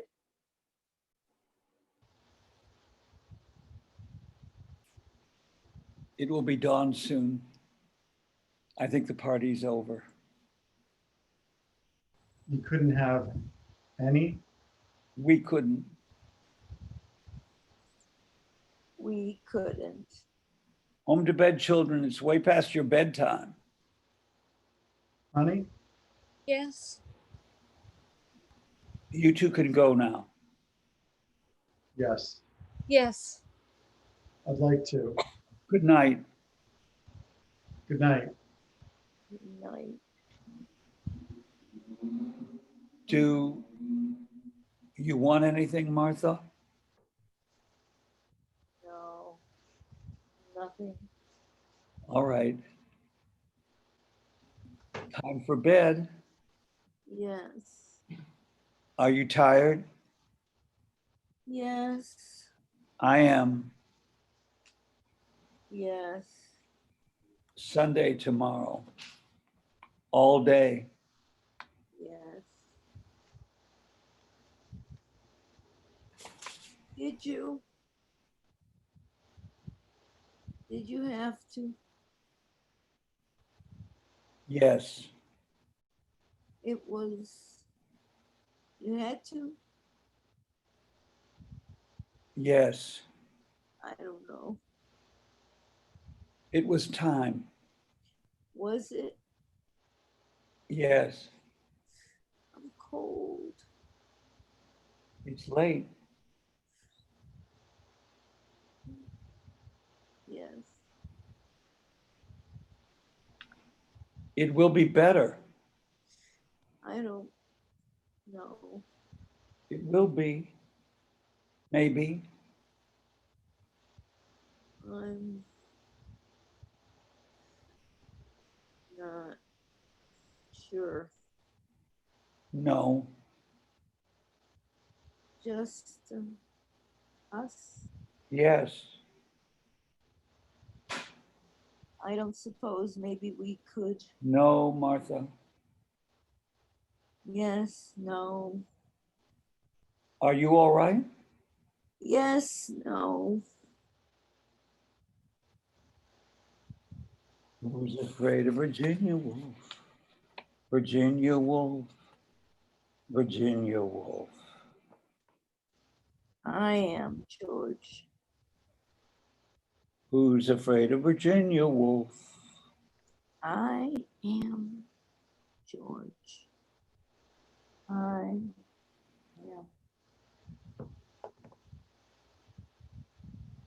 The curtain falls. The end. Oh my God, it's harrowing. I know. Jesus. That was a blast, you guys. Great Thank job. you guys. It was good. Everybody did such a good job. Yeah, everybody was Wow. wonderful. Oh my God. That dialogue is just, We should really try to do it. yeah. I know. What do you think, Austin? I'd love that. I would I love think we it. should do. I think we should get up and do it. Me too. Yeah, You know, Me too. I'm there. I'm there too. God, yeah. I'll do it. Boy, George. Yeah, George, you're really there. Yeah, yeah. We'll get a director and we'll push them around, you know. Well, what about you? No. So he should. You've directed and been in. I directed it in Arizona once with Rondi Reed and George Morfogen.